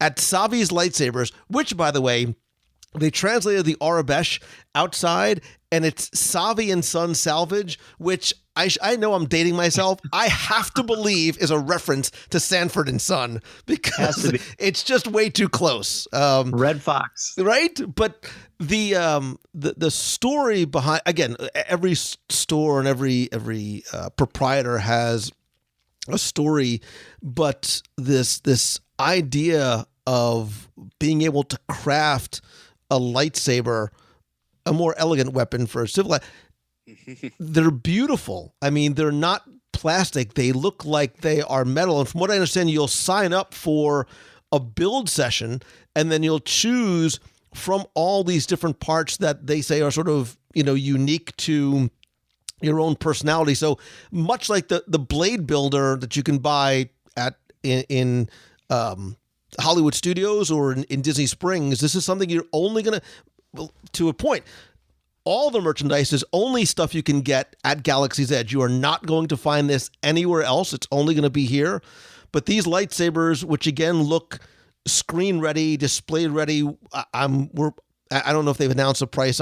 I would imagine that they would probably be around $100 or so. But you really assemble every single part of it, and you can even buy I think the hilt is going to be a little bit more. But you choose, your crystal, you choose your color, and it really is going to be something that is unique to you. Yeah, that's the thing that and another thing about Galaxy's Edge, learning that some of the merchandise you're going to build with your own hands. I have a 3-year-old son, and the idea that I can take my son in a few years and we can do something with our hands, because Disney has started heading toward interactivity. So all the cues now, they're starting to have things to look at and things to do, because kids, I'm starting to learn, and I know some of your listening said, kids, you're 26, you're a kid. I get it. But kids nowadays, it seems, have to be stimulated 24/7, and it's digital and it's screens and all these things. The idea that I can take my son and we use our hands and together we build the lightsaber and I hand it to him. The idea that we go to the droid factory and pick off pieces and we start to customize. Me, it's those experiences that will be memories that last a lifetime, as opposed to walking up to a shelf, seeing a green lightsaber and putting it in and taking it home and saying, yes, there's something about the things that you build here with your own hands together as family that to me says that it's going to be something that memories that last a lifetime. It's merchandise, but merchandise with a story. It's merchandise, but merchandise with a touch. And to me, that says, merchandise is there to make money. Disney doesn't pretend like the merchandise isn't there to make money. But to me, there's a story to it. It seems like they're putting extra care into the merchandise, and the idea that I can build something with my hands, with my son next to me, and we build our own lightsaber, and we look at that lightsaber at home and say, we built that together. It's families. It's just memories that will last a lifetime, even all the way down to the merchandise with the story. As a recovering Star Wars completist, this is the part that both excites and frightens me, because I know that I'm going to want to got to catch them all, right? Or is that a different franchise? There's those that you can get different kyber crystals that coincide with the colors in the Star Wars universe that have canonical lightsabers that have been used on screen: purple, blue, green, and red. And I think there's 4 hilts to choose from. Is that right, Lou? I think so. And Clayton Sandell, who I mentioned earlier, he's held one of these things, and he said they're heavy. They're legitimately heavy. There's some weight there, and like you said, this isn't your grandfather or grandmother's lightsaber. This is a whole new world. Boy, a lot of mixed, a lot of crossover. That's right. And so it is exciting, and in the interactivity again takes it to another level. This is nice too, because not only can you bring your droids home, so you can bring a part of Galaxy's Edge home that is still interactive and fun, but with the lightsabers, you can play with your kids. You mentioned you have a 3-year-old, I have a 5-year-old, and as soon as the Galaxy's Edge news came out a couple of weeks ago or about a month ago, that's all he's been talking about. The fact that, which one are you going to build, Daddy? I said, I don't know. I wonder how I'll feel when I get there that day. And you have to schedule these, very, very reminiscent of what goes on in the wizarding world. But again, this one goes to 11. Yeah. Yeah. And look, there was a ton of merchandise that we saw. Look, the $4 billion that they spent, they're going to make back on opening day, because bring your checkbooks just from the merchandise alone. And again, without going into every single one, if you go back and watch any of the videos that I did, I tried to cover as much as I could, because there's everything from, card games you've seen on screen to, did you notice some of the little sets of the droid sets, and the droids change color based on the temperature and the different sort of, I mean, it's crazy how much stuff I wanted to walk away with. There's holocron cubes and even the little Toydarian toy maker and these sort of toys that look like they were made from local artisans. I was remarkably impressed and excited, and think I need to get a second job to be able to buy all the things. I mean, look, even the little Rex, right? So there's some of the droids like there you can buy DJ Rex, who is going to move and he's going to articulate and he's going to play sounds and music, and he's also a Bluetooth speaker. Like, how many? Yeah, I'm both excited and frightened for what Black Spire Outpost is going to cost me. And I want to actually save. I want to move on, but I want to save the Disney Parks Play expansion for last, because that was the thing that really has me excited. I want to very quickly touch on the attractions. We were able to sit in that Rise of the Resistance vehicle, which has a whole different feel when you sit in it as opposed to just seeing it on video. But one of the things that really intrigued me was Millennium Falcon Smuggler's Run, right? We've known about Jim Cummings doing the voice and how this is going to be a story that begins not when you sit in the attraction vehicle, but when you actually see it and it begins outside. But what I think is unique about this, as opposed to something like Mission Space, where you can click and press all the buttons and switches and it's not going to matter, you're going to be fine, and your ship is not going to fall off the side of the cliff where they decided to build a landing strip for some reason. However, what you do absolutely affects your outcome and experience in the attraction, in the land, and I think in the hotel, and possibly with cast members as well. So the pilots are going to be able to maneuver the ship and try and dodge obstacles or run into obstacles and asteroids. The gunners will actually be able to use the ship's blasters to defend the ship or get some of those things out of the way. and the engineer has to make repairs along the way. And if not, if you don't do all those things, what you as collectively and individually do will determine what happens on your ride journey.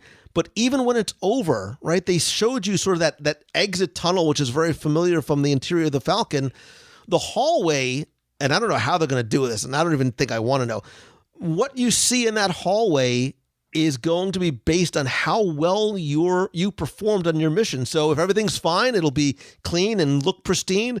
If not, it'll be in a very different state of disrepair and maybe have blaster marks. Again, it's not something that we've ever seen before or needed to be there. But once you see that, man, I don't know why that got me super excited. And again, the rewritability factor is blown up exponentially. Well, that's the thing that I was actually most shocked from the panel was that you mentioned the Star Tours documentary at the beginning of the episode, Lou. You know, as somebody who's heard the word Star Tours 450 million times in the last 4 or 5 months, I thought, you know what? They haven't said much about Smuggler's Run. And to me, I thought it was a question that Disney was asking. It's, I wonder if it was Star Tours with the Millennium Falcon. But this time you can push buttons when they light up and you can tell little Susie to hurry, push the red button, and everybody gets excited, but the ride is the same no matter what. I can't wait for all the family arguments, like yelling at your kid for not hitting the button at the right time. Yeah, you really will take the adventure home in that case.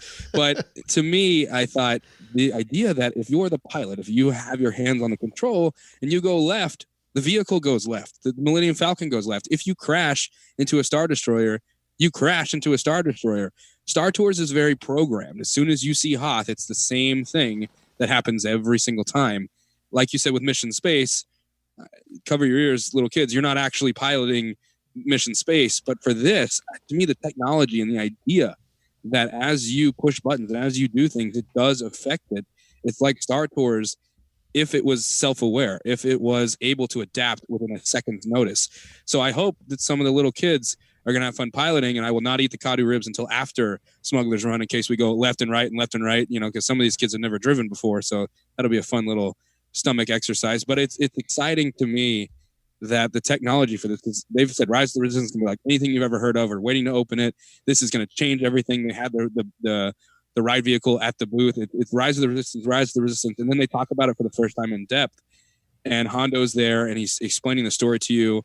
And what you do really does matter in a way that I don't think has ever been done. And I think we should have been talking about this a long time ago, because as soon as I heard that, not only piloting the Millennium Falcon is good enough right there, but you actually pilot the Millennium Falcon and every button you push matters. The technology there is unreal. It's to a different level. And I honestly am like, you know what, Rise of the Resistance, get here when you get here, because I'm going to try to ride this as many possible times until we get to the second attraction. Well, unless you in the 70s and 80s went to Elstree or have been to Pinewood Studios, this is the closest you're going to get to actually piloting the Millennium Falcon. I mean, it's going to be so authentic and realistic, just walking on and knowing that you get to wait before you're going to actually walk through that famous hallway and get into the cockpit, and everyone's going to fight for who's going to be the pilot probably.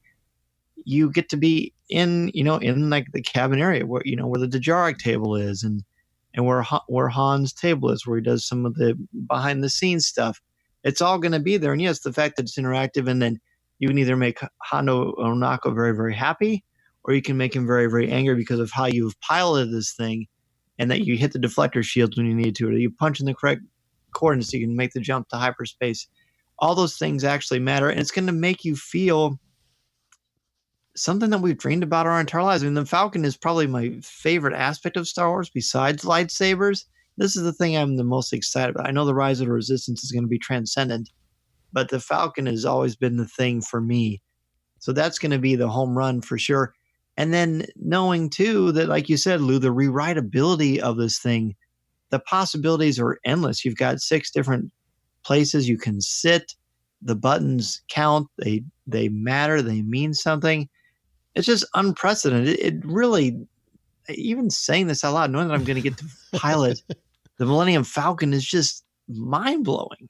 Yeah, and I think, and one thing that they were, what I talked about them with too, is every aspect of this land. We're nerding out as Star Wars fans, and then there might be some people who are listening or going to be visiting who don't know, what the heck's an aluminum falcon. They might not know exactly what it is. They are going to be able to strike a balance so that you don't need to be a Star Wars nerd in order to enjoy and experience and know what is going on. But that being said, one of the things that appealed to me most, because we talk about immersion and interactivity, and again, I want to take out my thesaurus to find another word for it. Going to Disney for years and seeing how our guest experience changes and watching how I go with my kids and the dynamics of other families, sometimes this thing, and I'm holding up my phone as if you could see it, sometimes this thing is as much of a curse as it is a blessing, because you'll walk around the parks and see families not talking to each other, not looking around, not interacting with in the queue, but on their phones, checking Facebook, on TikTok or wherever they, whatever it is that they're doing.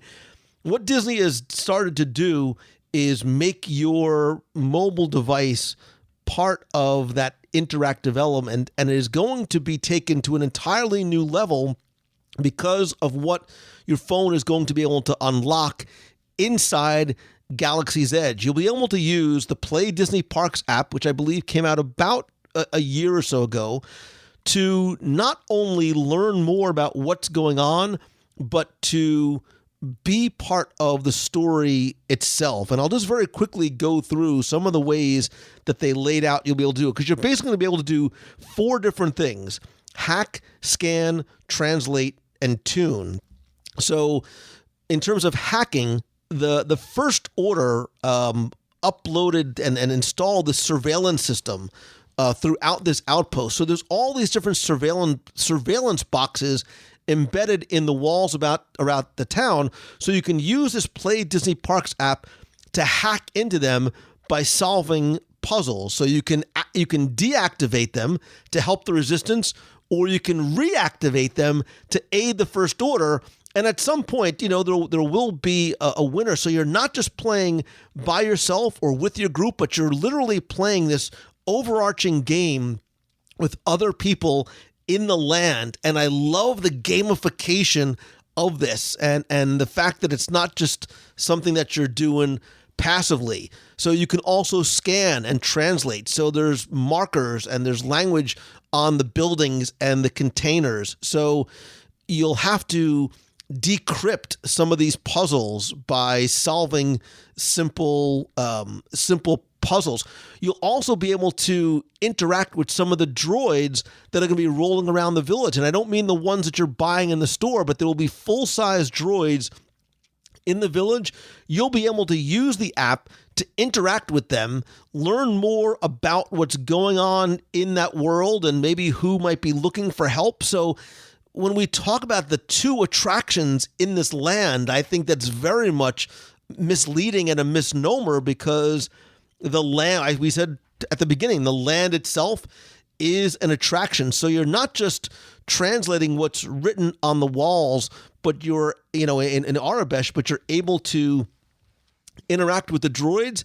And one of the things that I liked too was this idea of eavesdropping on some of the broadcasts that are happening, with the First Order and the Resistance and all these weird kind of underworld gangs that are inhabiting the Black Spire outpost. So you can read what's happening, you can hear what's happening, you can interact, you can take on different jobs. So you mentioned Hondo Anaka, which, by the way, the audio animatronic is remarkable. He may tell you, hey, I'm going to transmit schematics for a First Order ship, and you can earn points and rewards by completing these different tasks, right? So there's this outpost control gamification that you can play. And I think that the important part is, one, it's something for you to do individually. You can do with your friends and family. There's this overarching game that's taking place to everybody that's there. But guys, I have to believe that the choices that you make, the success or failure of what you do in the attraction, what you do on this very cool overlay in the app, are absolutely going to affect what happens, how you interact with people. And, the conversation about the hotel is a separate one altogether, but everything speaks, everything matters, and this Play Disney Parks app is not like playing Angry Birds while you're waiting in the line for Small World. Well, that's the thing. We've talked about how they've thought about the soda. That we talked about how they thought about the food and the way it is appeared to be cooked with a pod racing engine. We talked about the idea that you can get the clothes to match the story and the droid and the lightsaber, but Disney is smart in recognizing you're going to have the phone in your hand anyways. We cannot change that. That's something that is just today's reality. So if you're going to have it in your hand anyways, why not make that the last aspect of being in Star Wars? So you have this real world thing in your hand that we are all addicted to. I'm addicted to my phone. I am not afraid to admit that.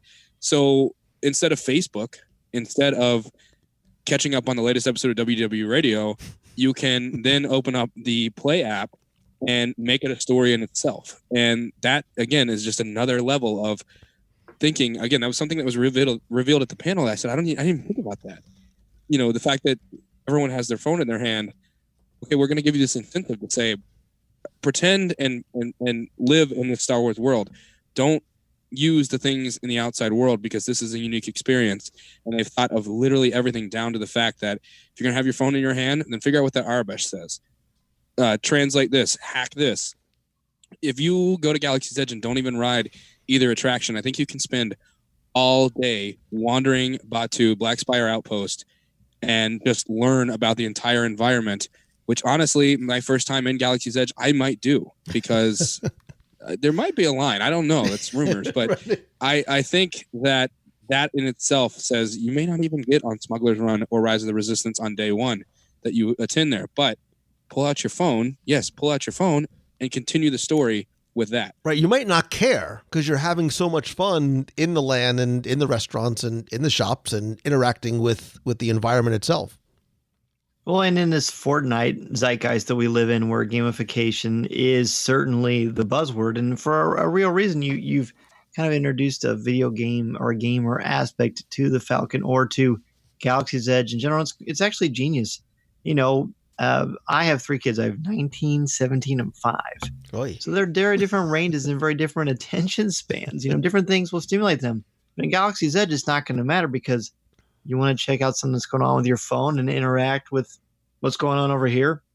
Or maybe wouldn't it be amazing if it keeps track of all the times you pilot like a sort of a ship's log with a Falcon, and this time this happened? I'm not sure how they're going to quantify or qualify various degrees of success, but it's all going to be there as a possibility for you. And again, being able to bring that home with you. The app part was very exciting. That was really kind of probably the biggest reveal at the Galaxy's Edge panel, just knowing that you've got, in essence, a data pad with you to bring this stuff to you in a whole new level. I mean, it's amazing. Yeah, I'm.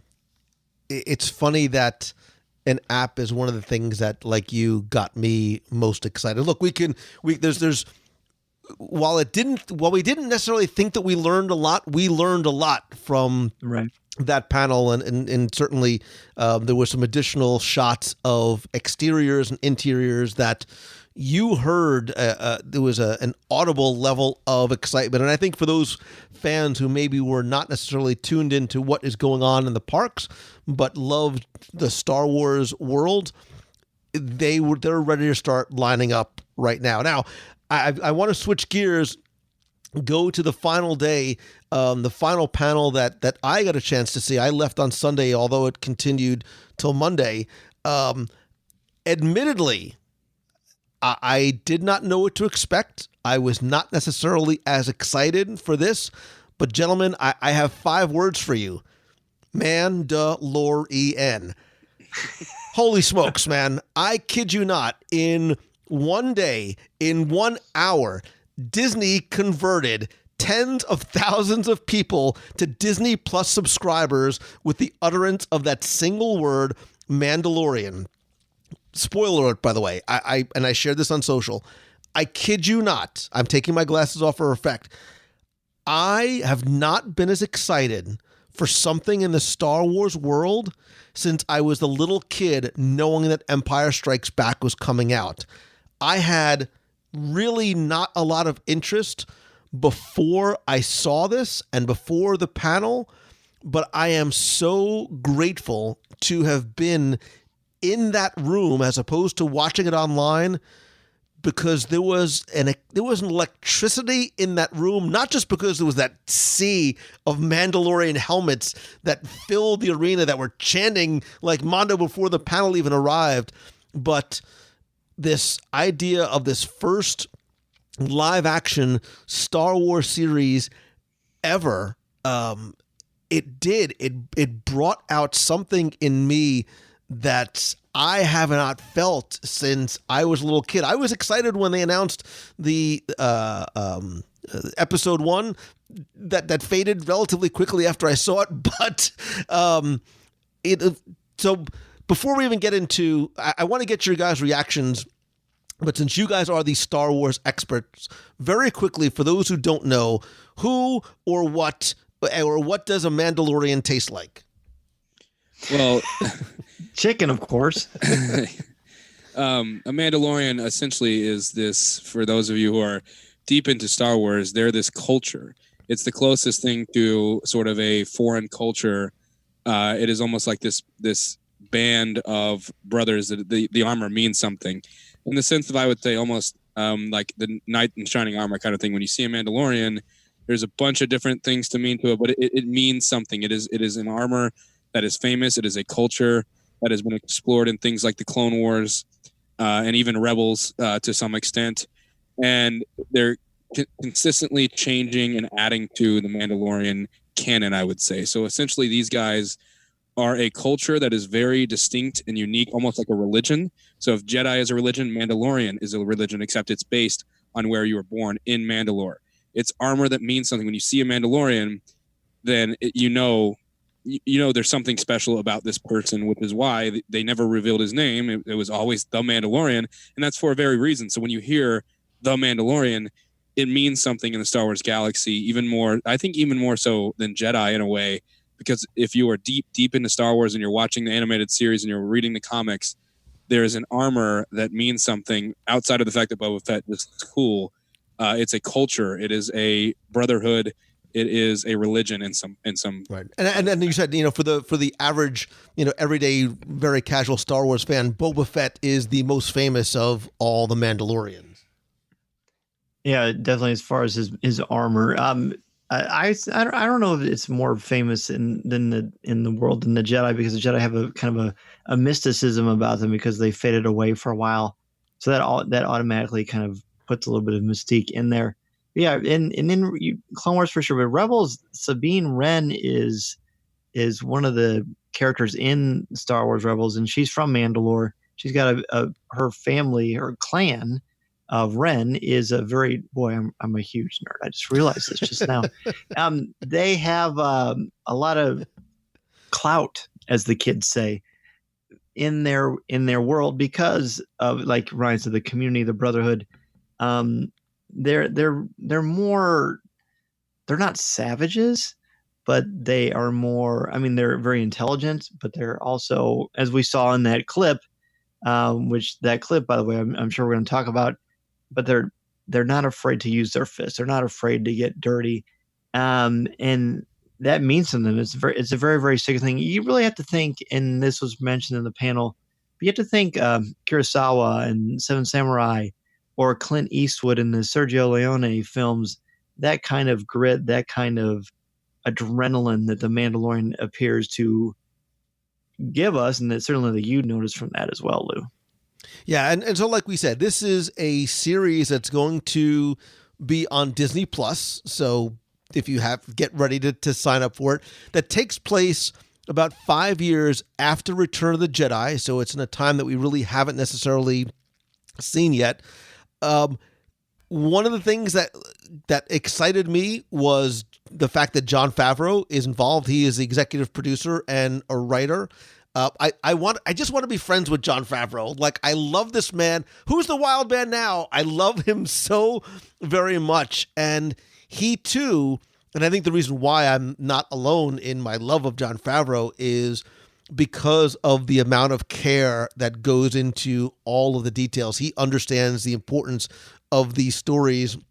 And to your point, he mentioned, bringing in the same types of things that inspired George Lucas was the Westerns and the samurai films. And I think maybe it was Pedro Pascal who had mentioned this idea of, it being almost a Clint Eastwood type of character. But we were introduced to Dave Filoni and Jon Favreau, as well as the actor Pedro Pascal, who I've actually never seen an episode of Game of Thrones before, but he is the Mandalorian.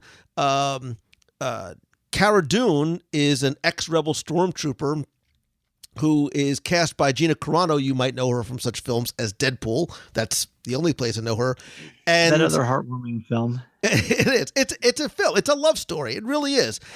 The place went crazy when Carl Apollo Creed Weathers came out on stage. He sort of leads this guild of bounty hunters. I don't even think I heard that part because the applause for Carl Weathers was so high. Now, while most of the panel was live streamed, at some point they stopped, and we were able to see exclusive scenes and a feature in the panel room, which was the thing that was spectacular for me, because again, there was that sort of grittiness to it. We saw characters from the original films. I'm assuming he's IG-88 and the Kowakian monkey lizard, and lots of little Easter eggs.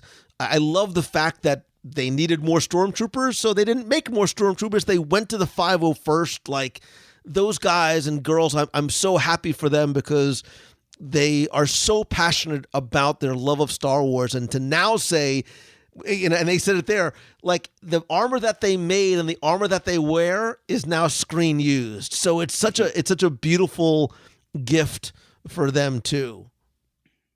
Well, for those of you who don't know who Dave Filoni is, he's the guy that learned at the feet of George Lucas. He was the director of the Clone Wars, supervising director of the entire series, created Rebels. He created Star Wars Resistance, which is the current animated series for Disney. But he is a guy who, if you know Dave Filoni, you can hear George Lucas when he speaks.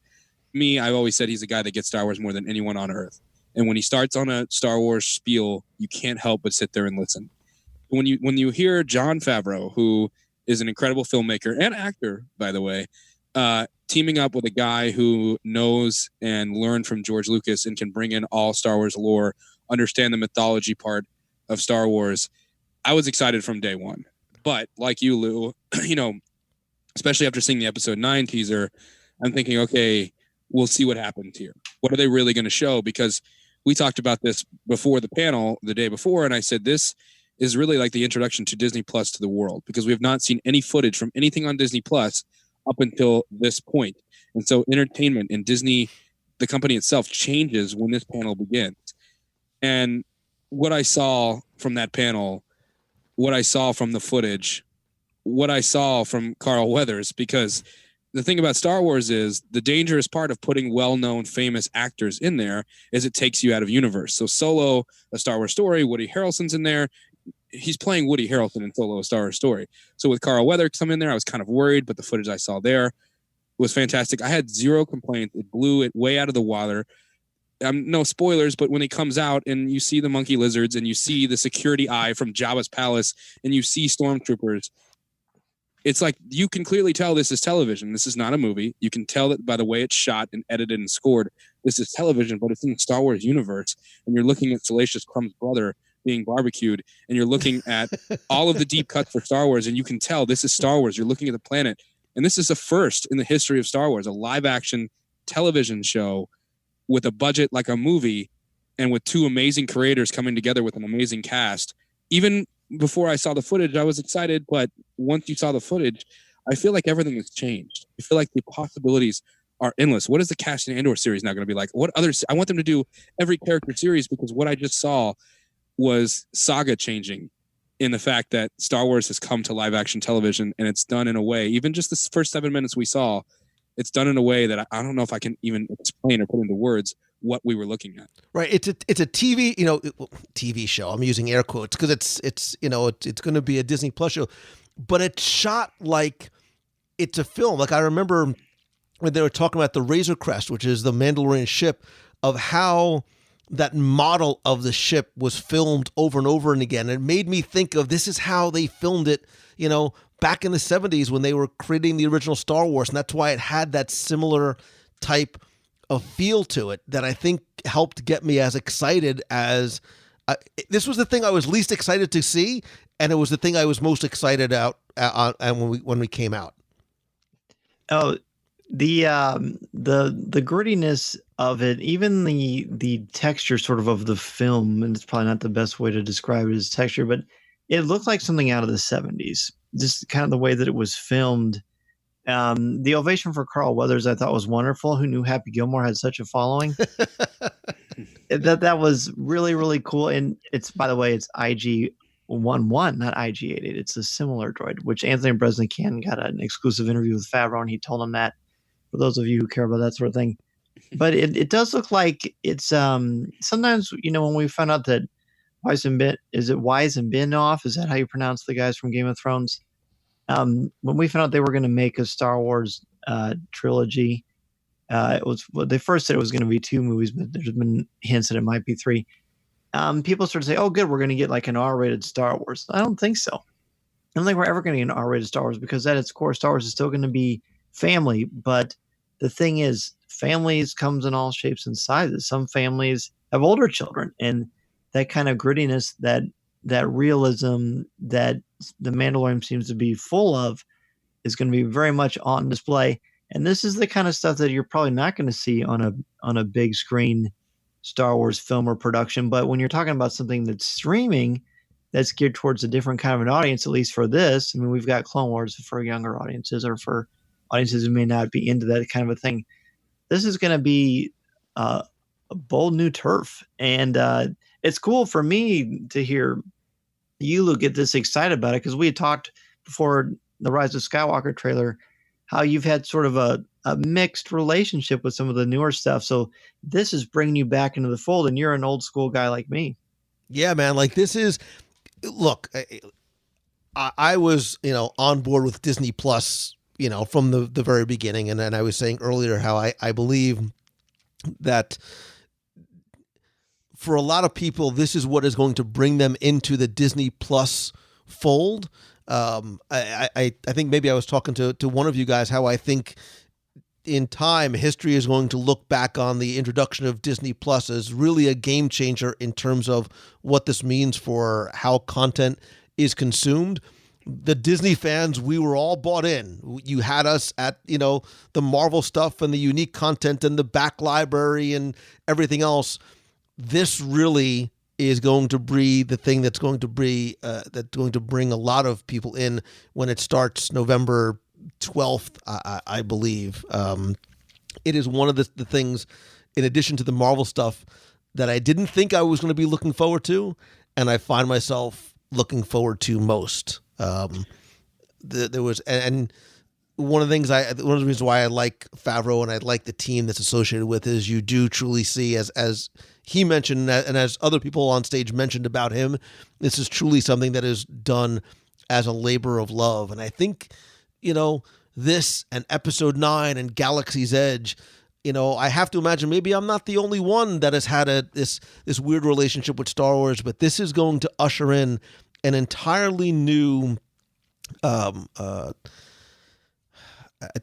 time for the franchise itself and people's our renewing of, maybe this is the renewing of my vows with Star Wars, in terms of, and the fact that we're able to get it on the big screen on our small screens and take it with us and binge watch these shows as they start to come out, and then step into and live in those worlds in Galaxy's Edge, really is just, it's such a wonderful trifecta. And I really enjoyed not just what I saw, but everything that I did at Star Wars Celebration. And again, Galaxy's Edge is going to open May 21st in Disneyland, August 29th in Walt Disney World.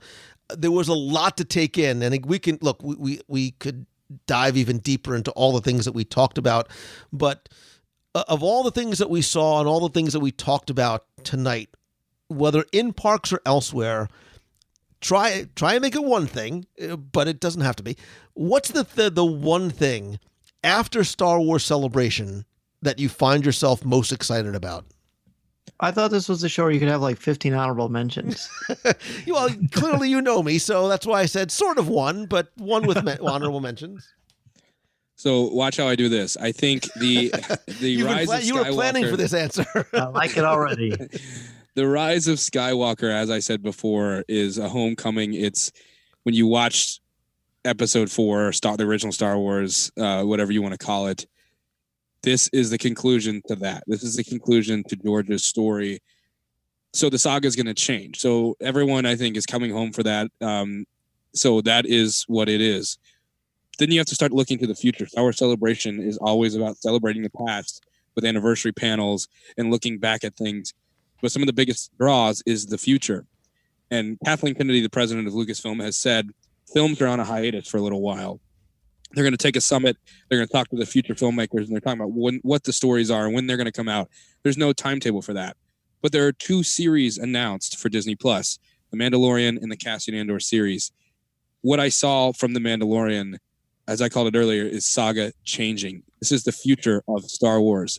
Stories told that may be 8 to 10 episodes like The Mandalorian is, and there may be miniseries that come in that are 3 and 4 episodes. They may not do an Obi-Wan Kenobi movie, but they might do an Obi-Wan Kenobi 3-episode miniseries. The future is in Disney+.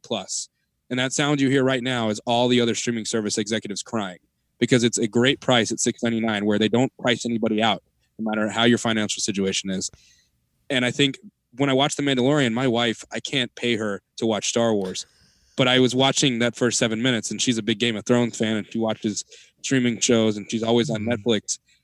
I think she would give this show a chance because it's not super space fantasy, hyperspace. From what we saw, this is going to be a very grounded series that is unlike anything we've ever seen. And like I said, I think that's step one. I think that is just what we're looking at when we watch the Mandalorian panel is the future of the Star Wars saga.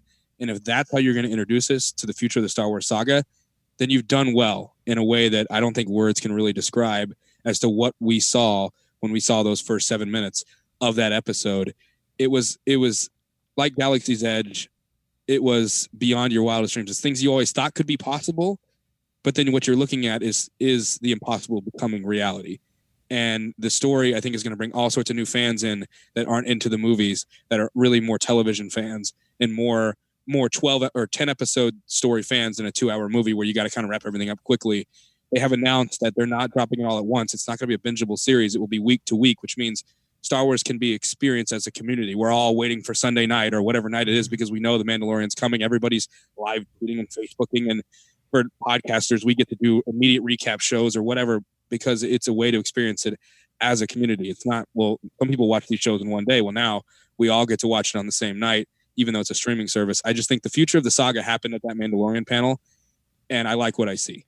I agree. And very quickly, I agree. And I love the fact that it's going to be released incrementally because I think Lost was a better show because it forced you to wait every single week. Walking Dead works well because you've got that, oh my God, we have to wait, however long in between. And you were just, as you mentioned, sort of it being the future of the saga. I was asked a number of times on social and otherwise, who is the Mandalorian for? Meaning, is it something that is a family-friendly thing? Now, remember, one thing I think that distinguishes Disney Plus from places like Netflix and some of the other services, it's very much meant to be and will be a family-friendly streaming service. As a parent of kids who are currently 15 and 13, I feel based on what I had seen, even with the fighting and the flamethrowers and things like that. Maybe I'm a bad parent. I would have been comfortable allowing my 9 or 10-year-old son or daughter to watch that with me. Obviously, your mileage may vary, and everybody sort of will do it differently. But I didn't think that there was anything in there that I would have felt uncomfortable with my kids seeing, and I like that too. That I can see this as something that, unlike hopefully the kids aren't watching. I've never seen Game of Thrones. So I understand, not for the kids, but this is something that you guys can watch and share together. I'm not trying to Mandalo anybody, but mine really is a tie between the Galaxy's Edge and my feelings after seeing The Rise of Skywalker. I think as far as The Mandalorian goes, I'd say I'm whelmed, not over or underwhelmed, but I think it just sort of met what I was going for, because just everything I'd heard about it just seemed to sort of fit the bill. I really like the exuberance of the cast, all of them. I thought that was great. And Filoni and Favreau, you can't go wrong there. But again, Star Wars has always been a family thing for me. Growing up as a kid, going to the movies with my parents, them taking me to get action figures. I had the cool parents that if all the figures were there that I already had, they let me get an extra stormtrooper or one of the sand people so I could build my little army. And then I have my kids, and with the older kids, we watch the Clone Wars, and they get older. We still go see the movies together. And then with my youngest, Mason, we watch Star Wars Rebels or Forces of Destiny or play with the figures. And now I get to take my entire family and ride the Millennium Falcon. And there's really not a more lovely sentence than that when it comes to Star Wars, because it's about family for me. I don't see a lot of hope in The Mandalorian, just on that small 8-minute segment that we've seen. But there's nothing but hope when it comes to Galaxy's Edge, because you're going to get to experience and live it through all ages, through all colors, through all shapes and sizes. Star Wars is for everyone, and Galaxy's Edge is proving that. Well, you older gentlemen, no offense, can remember a time in which I hope you look as good as us when you're our age. Well, I will say you do both look very handsome, but that's a side note. What I'll say is that Star Wars, back in those early days, you would look for literally anything. You would go to the store and just hope to see the words Star Wars, and that was an adventure in itself. The idea now is that what Lucasfilm and Disney have come together for, and what I gathered from Star Wars Celebration, was that no matter how old you are, what gender you are, how your family situation is, or what you're into, there is something for you in the Star Wars universe.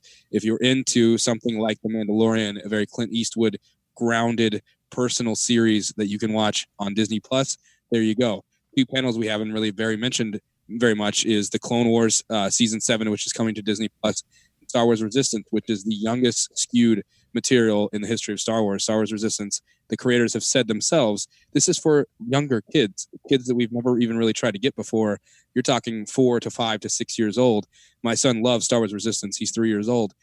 If you're into video games, Jedi Fallen Order was revealed this time. It's a video game. It's a first-person story that is canon and part of the story that's never been done before. So if you're into video games, if you're into theme parks, if you're not a Star Wars fan, but you're a Disney Parks fan, who doesn't want to just go see what Galaxy's Edge is all about? For the first time in the history of the Star Wars saga, there's something for you, and you can pick and choose and either consume it all, like Dan and I are going to. It's kind of what we do. Or you can say, I'm just into The Mandalorian, or my kids are into the Clone Wars, or I'm a Disney Parks fan. I've never even seen a Star Wars movie, but as I listen to you guys talk about it, I've got to see what that's all about. And that is what I took away from Star Wars Celebration, is that all ages, all genders, and all interests are going to be touched here without, I think, oversaturation, if that's possible. I think they have struck a balance here that I've never felt better for the future of Star Wars, because it doesn't matter if you're 3 or 83, there's somewhere for you to live in this world. Or 103 like me and Lou. Oh, you said it, not me. I think you guys are 100% right. My takeaway from Celebration was I love what Disney and Lucasfilm collectively have done in terms of molding this franchise and this world to being something that, you're right, there is an entry point for somebody. There is an interest point that will hopefully bring somebody into this world. And as a parent, I look forward to being able to share with my kids, not just telling them stories about me playing, Star Wars in my basement, but then wanting to do it, whether it's, young girls wanting to, her universe merchandise and Ahsoka Tano, or nerding out over whatever it is. Look, for me, my one takeaway, literally and figuratively, and you guys are watching, so we're on video. I still have a lot of toys from when I was a kid, including my mail away. I have the mail away thing and my original 12 figures in cases, so my kids might go to school eventually. But on my shelf, and it's been in the back of one of these little cubbies on my shelf, I still have my original Han Solo 1977 blaster that was sitting all the way in the back. And the one thing I bought myself, I don't know why I'm getting choked up. The one thing I bought myself from Celebration was a little acrylic stand. And I took it from the back of the shelf and I put it right out front and right up on top so I could see it. And when I do the live show, you can see it, because all of a sudden that thing that meant so much to me as a kid means so much to me again. And it's something that I am excited to share with my family and my friends and my extended family. And I am now looking forward to going back to Star Wars Celebration in 2020, which, as we just found out, is going to be, once again, for the first time since 2015, back in Anaheim. So it's sort of coming back home, which, and, not so coincidentally, Galaxy's Edge will be right down the street. Guys, I cannot thank you enough for not just tonight, which is almost going into the wee hours of the morning, but for all that you guys do to not just share your love and fandom of Star Wars and in this incredible world with other people, but allowing allowing me to do this with you and to be on the shows. Do me a favor, tell everybody where they can find you, how to follow you, and all the Star Wars goodness that you guys share. So our website is forcecast.net. We also are affiliated with theforce.net. So either one of those websites are going to be your go-to there. We're also on Apple Podcasts. We are on Google Podcasts. We are on insert podcast catcher name here. We also are on Twitter at ForceCastNet, because unfortunately somebody's sitting on at ForceCast. So if you're listening, I do have $3 in my pocket. And then also Facebook.com/ForceCast. We're at all of your sort of main stops, and we definitely would appreciate you checking us out. And you can find me each and every week on Coffee with Kenobi. We are a podcast that hopefully will make you think about Star Wars in a whole new way, and will make you laugh in the process. You can find us on Twitter, Facebook, Instagram, everywhere you can find any podcast, Apple Podcasts, Stitcher, Spreaker, everywhere that you can listen to podcasts, you can listen to us. We also have a Patreon exclusive weekly show called CWK Pour Over, where myself, Corey Clubb, and Tom Gross talk about not only Star Wars, but other pop culture things, the theme parks, all kinds of stuff. I also co-host a bi-weekly podcast called Looking at Lucasfilm with Jim Hill. And then I write for StarWars.com and IGN. And you can find me personally on Twitter at Mr. Zera, MRZEHR. And sometimes I sleep. I was going to say, I thought I was busy. Jeez Louise, man. But listen, it's an amazing time where we as fans are not only able to go to things like Star Wars Celebration, and we have all this amazing content and merchandise and toys and collectibles to not just take in, but share our fandom as well. I appreciate you guys so very much for joining this week. And as a very wise old Jedi once said, may the Schwartz be with you. Hey, Lou, thank you so much for having me on WDW Radio. This is a bucket list for me. Thank you. This is great. Yeah, the pleasure is absolutely all ours. And if you want to hear Lou more, which who doesn't want to hear Lou more, definitely check out the audio documentary we did about Star Tours, in which Mr. Paul Rubens makes an appearance. And it's not every day you can say you're in the same documentary as Paul Rubens, but I hopefully Lou wears that as a badge of honor as he walks around his house every day. My kids are tired of hearing me say, I was in a documentary with kids, wake up. Me and Pee Wee Herman. Let's do the dance, kids. They're like, who? Pee Wee what?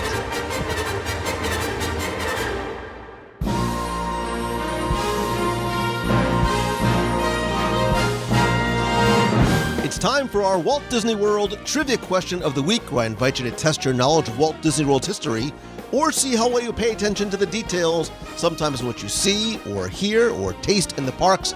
If you think you know the answer, you can enter via our online form for a chance to win a Disney prize package. But of course, before we get to this week's question, we're going to go back, review last week's, and select our winner. So last week, I kept it straightforward and somewhat simple because I asked you to tell me what was the name. I was feeling very nostalgic. Again, what was the name of the former host of Innoventions in the early 2000s? And again, thanks to the hundreds of you who entered, got this one correct. Some of you didn't get it correct, but were very creative in your answers.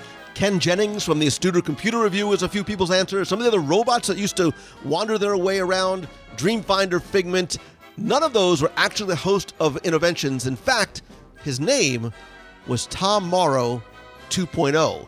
He was a small, singing, talking robot that talked about and introduced guests to the various areas throughout Innoventions from about 2000 to 2007 or so. Now, if that name sounds familiar to you or your kids, he was also the host of Disney Channel's Imagineer That Shorts.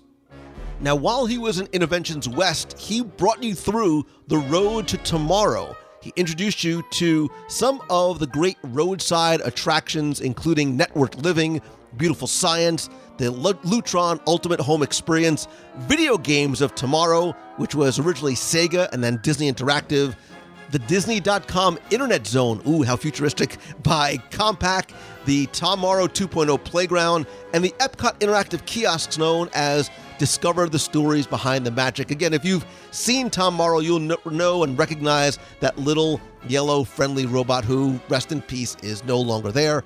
Who knows, you might find a little hint of references to Tom Morrow, little Easter eggs somewhere hidden in Epcot, but I digress. Anyway, I took all of the correct answers from last week, randomly selected one, and again, you were playing for all of my digital products, my 102 A's to save money for an at Walt Disney World book, as well as my 7 virtual audio walking tours of all the different lands in the Magic Kingdom, which you can still find at WDWRadio.com and on iTunes, a WDW Radio vinyl sticker, a pop socket, and I promised you a t-shirt, so that's what I'm going to send you.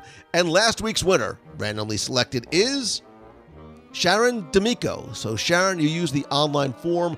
I have your address. I will get your prize package out there right away. If you played last week and did win, don't sweat it, because here's your next chance to enter in this week's Walt Disney World Trivia Challenge. So we're talking Star Wars, Mandalorian, Galaxy's Edge. Lest we forget Star Tours over at Disney's Hollywood Studios. Will be interesting to see how that plays into the story of Galaxy's Edge. But while the destination has changed throughout the years and changes every time you ride due to the randomization factor, one thing that has remained constant is your flight number. And that's what you have to tell me this week. What is your Star Tours flight number? Now, you have until Sunday, April 28th at 11:59 p.m., not a second later, well, I'll take it anyway, to go to WDWRadio.com, click on this week's podcast, submit your entry there. Again, you're going to play for all the digital products, the vinyl sticker, and instead of a t-shirt and a pop socket, I'm going to send you a surprise prize that I got for you from Star Wars Celebration. So good luck. Of course, may the Force be with you, yada, yada, yada. May the Schwartz be with you, and have fun.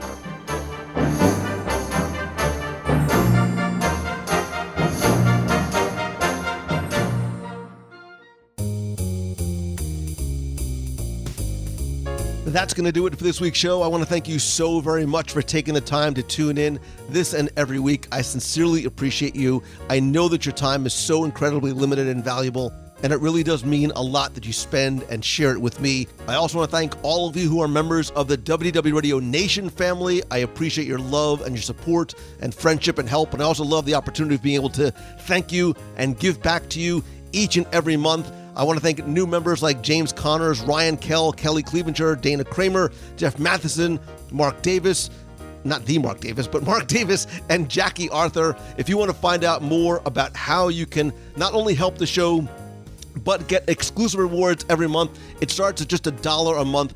Visit wdwradio.com/support. And please don't forget that a portion of your contribution does go to the Dream Team project that directly benefits the Make-A-Wish Foundation of America. Don't forget that in addition to the podcast, I invite you to join us, the community and the conversation over in the Box People group over on Facebook. That's where the community and conversation exists. Go to wdwradio.com/boxpeople. Also, join me every Wednesday night at 7:30 p.m. Eastern for WDW Radio Live. This week, special live show, our Avengers pregame before the release of Endgame.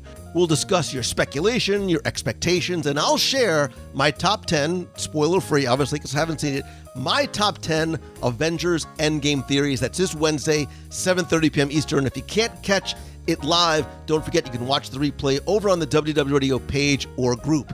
Of course, I want to hear from you, so if you have a question you want me to answer on the air, you can email me, lou@wdwradio.com, or call the voicemail with your questions, comments, thoughts, opinions, or a hello from the parks or the Avengers Endgame Theater at 407-900-9391.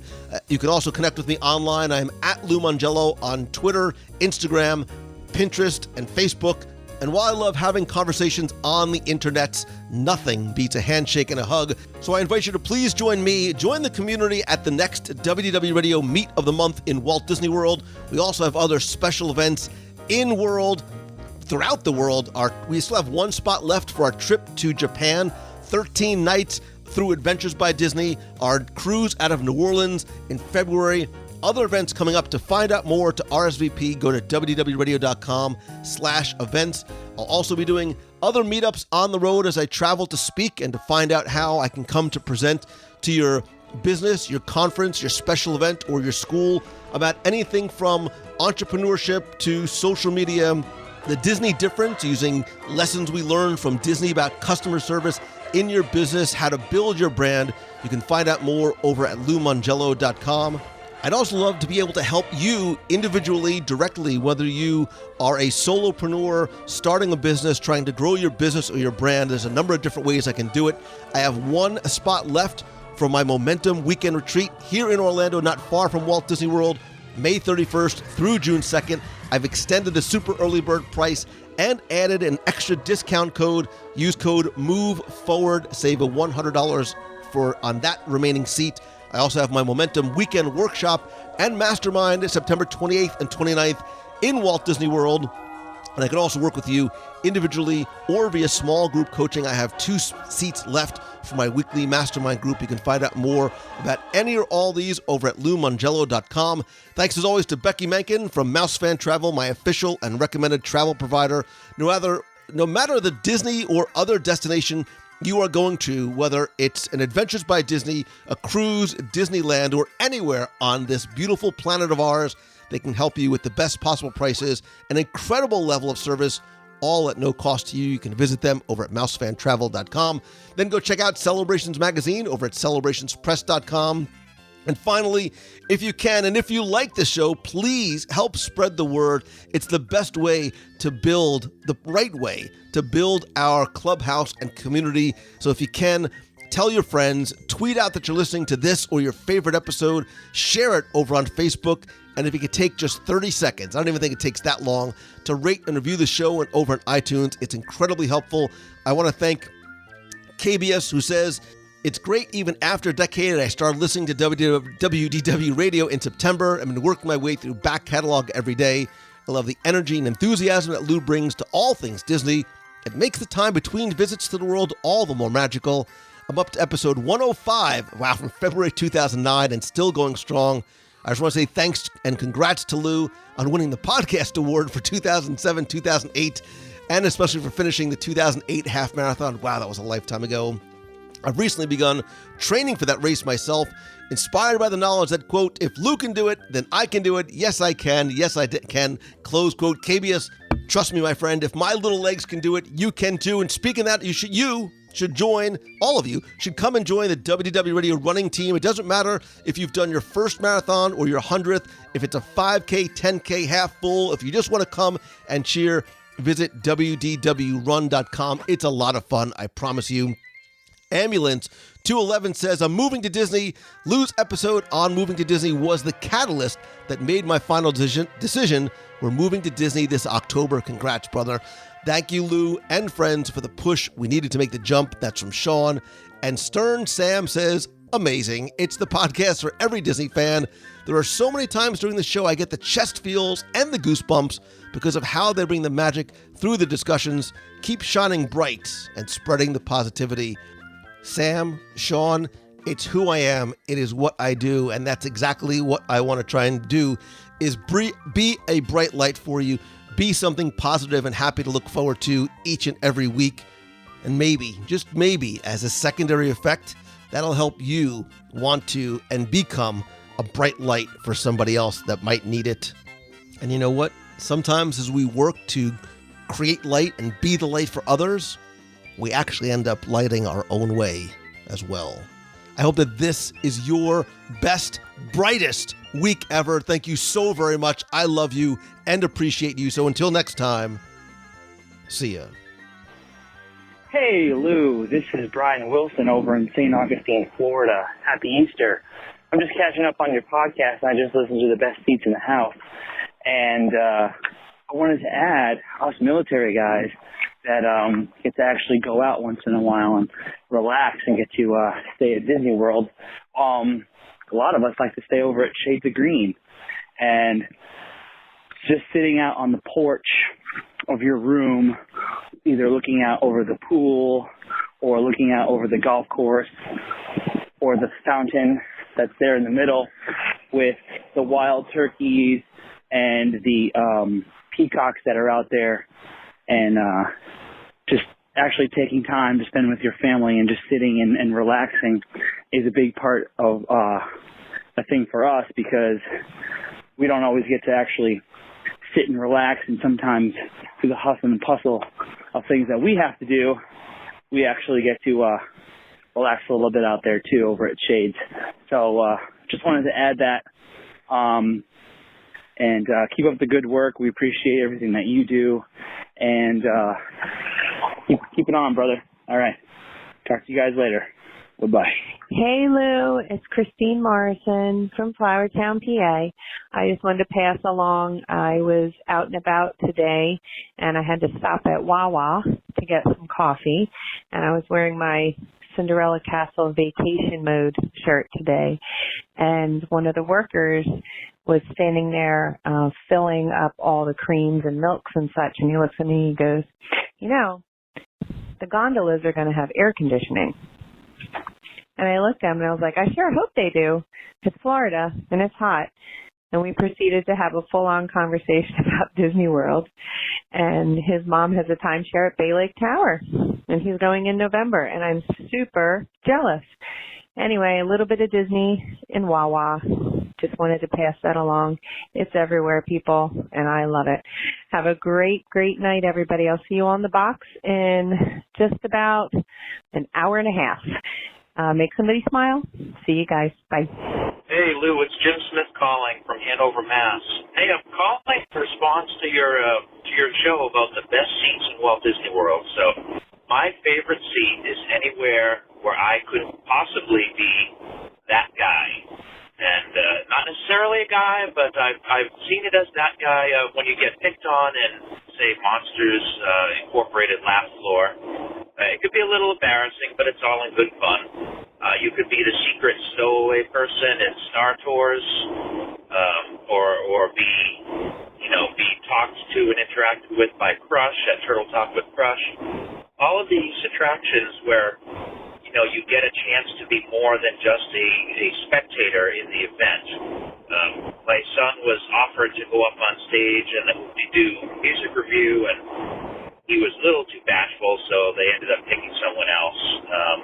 And I actually had an incredible opportunity to be an extra, or a stunt extra, I don't know what you call it, at the Indiana Jones stunt show, where I got to scream and act all afraid, all this sort of cool stuff that I would never have gotten to do. I have a backstage picture somewhere with several other extras. I'll try to find that and post it to the box group. But anyway, any chance that you can sort of luck into being one of those people that gets that additional level of interaction in those theater-style attractions, that's my vote for best seat in the house. So anyhow, that's that. Thanks, Lou. Appreciate the show and appreciate the box and everything that you've done with this great community. So long. Take care. Hello, Lou Mandalo. It's Darlene Mackey from West Seneca, New York, calling in with the countdown. I have 58 days until I'm back down in the world, and then I have down on my calendar that you guys have 301 days until the New Orleans cruise out of New Orleans, and hopefully there will be a meetup there. Then Japan now, or Japan, which is so exciting, I can't wait.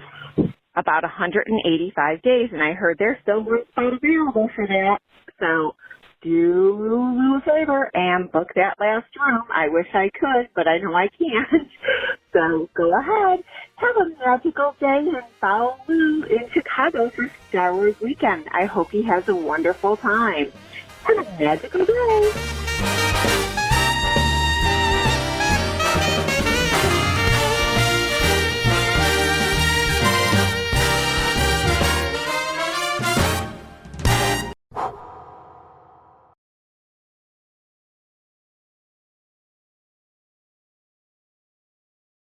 Stand by for final systems check.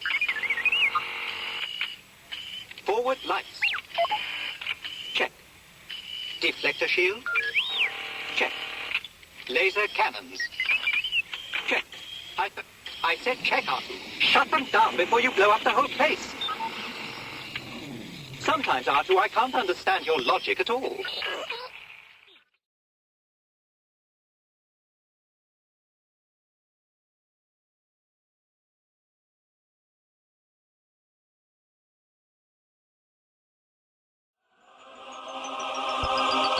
I have a really bad feeling about this. I have a bad feeling about this. I have a bad feeling about this. Very bad feeling about this. You're all clear, kid. Now let's blow this thing and go home.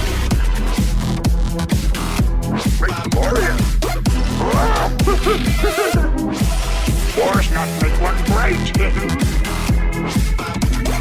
Your eyes can deceive you. Don't trust them. You underestimate the power of the dark side. So be it, Jedi. Remember, the Force will be with you, always.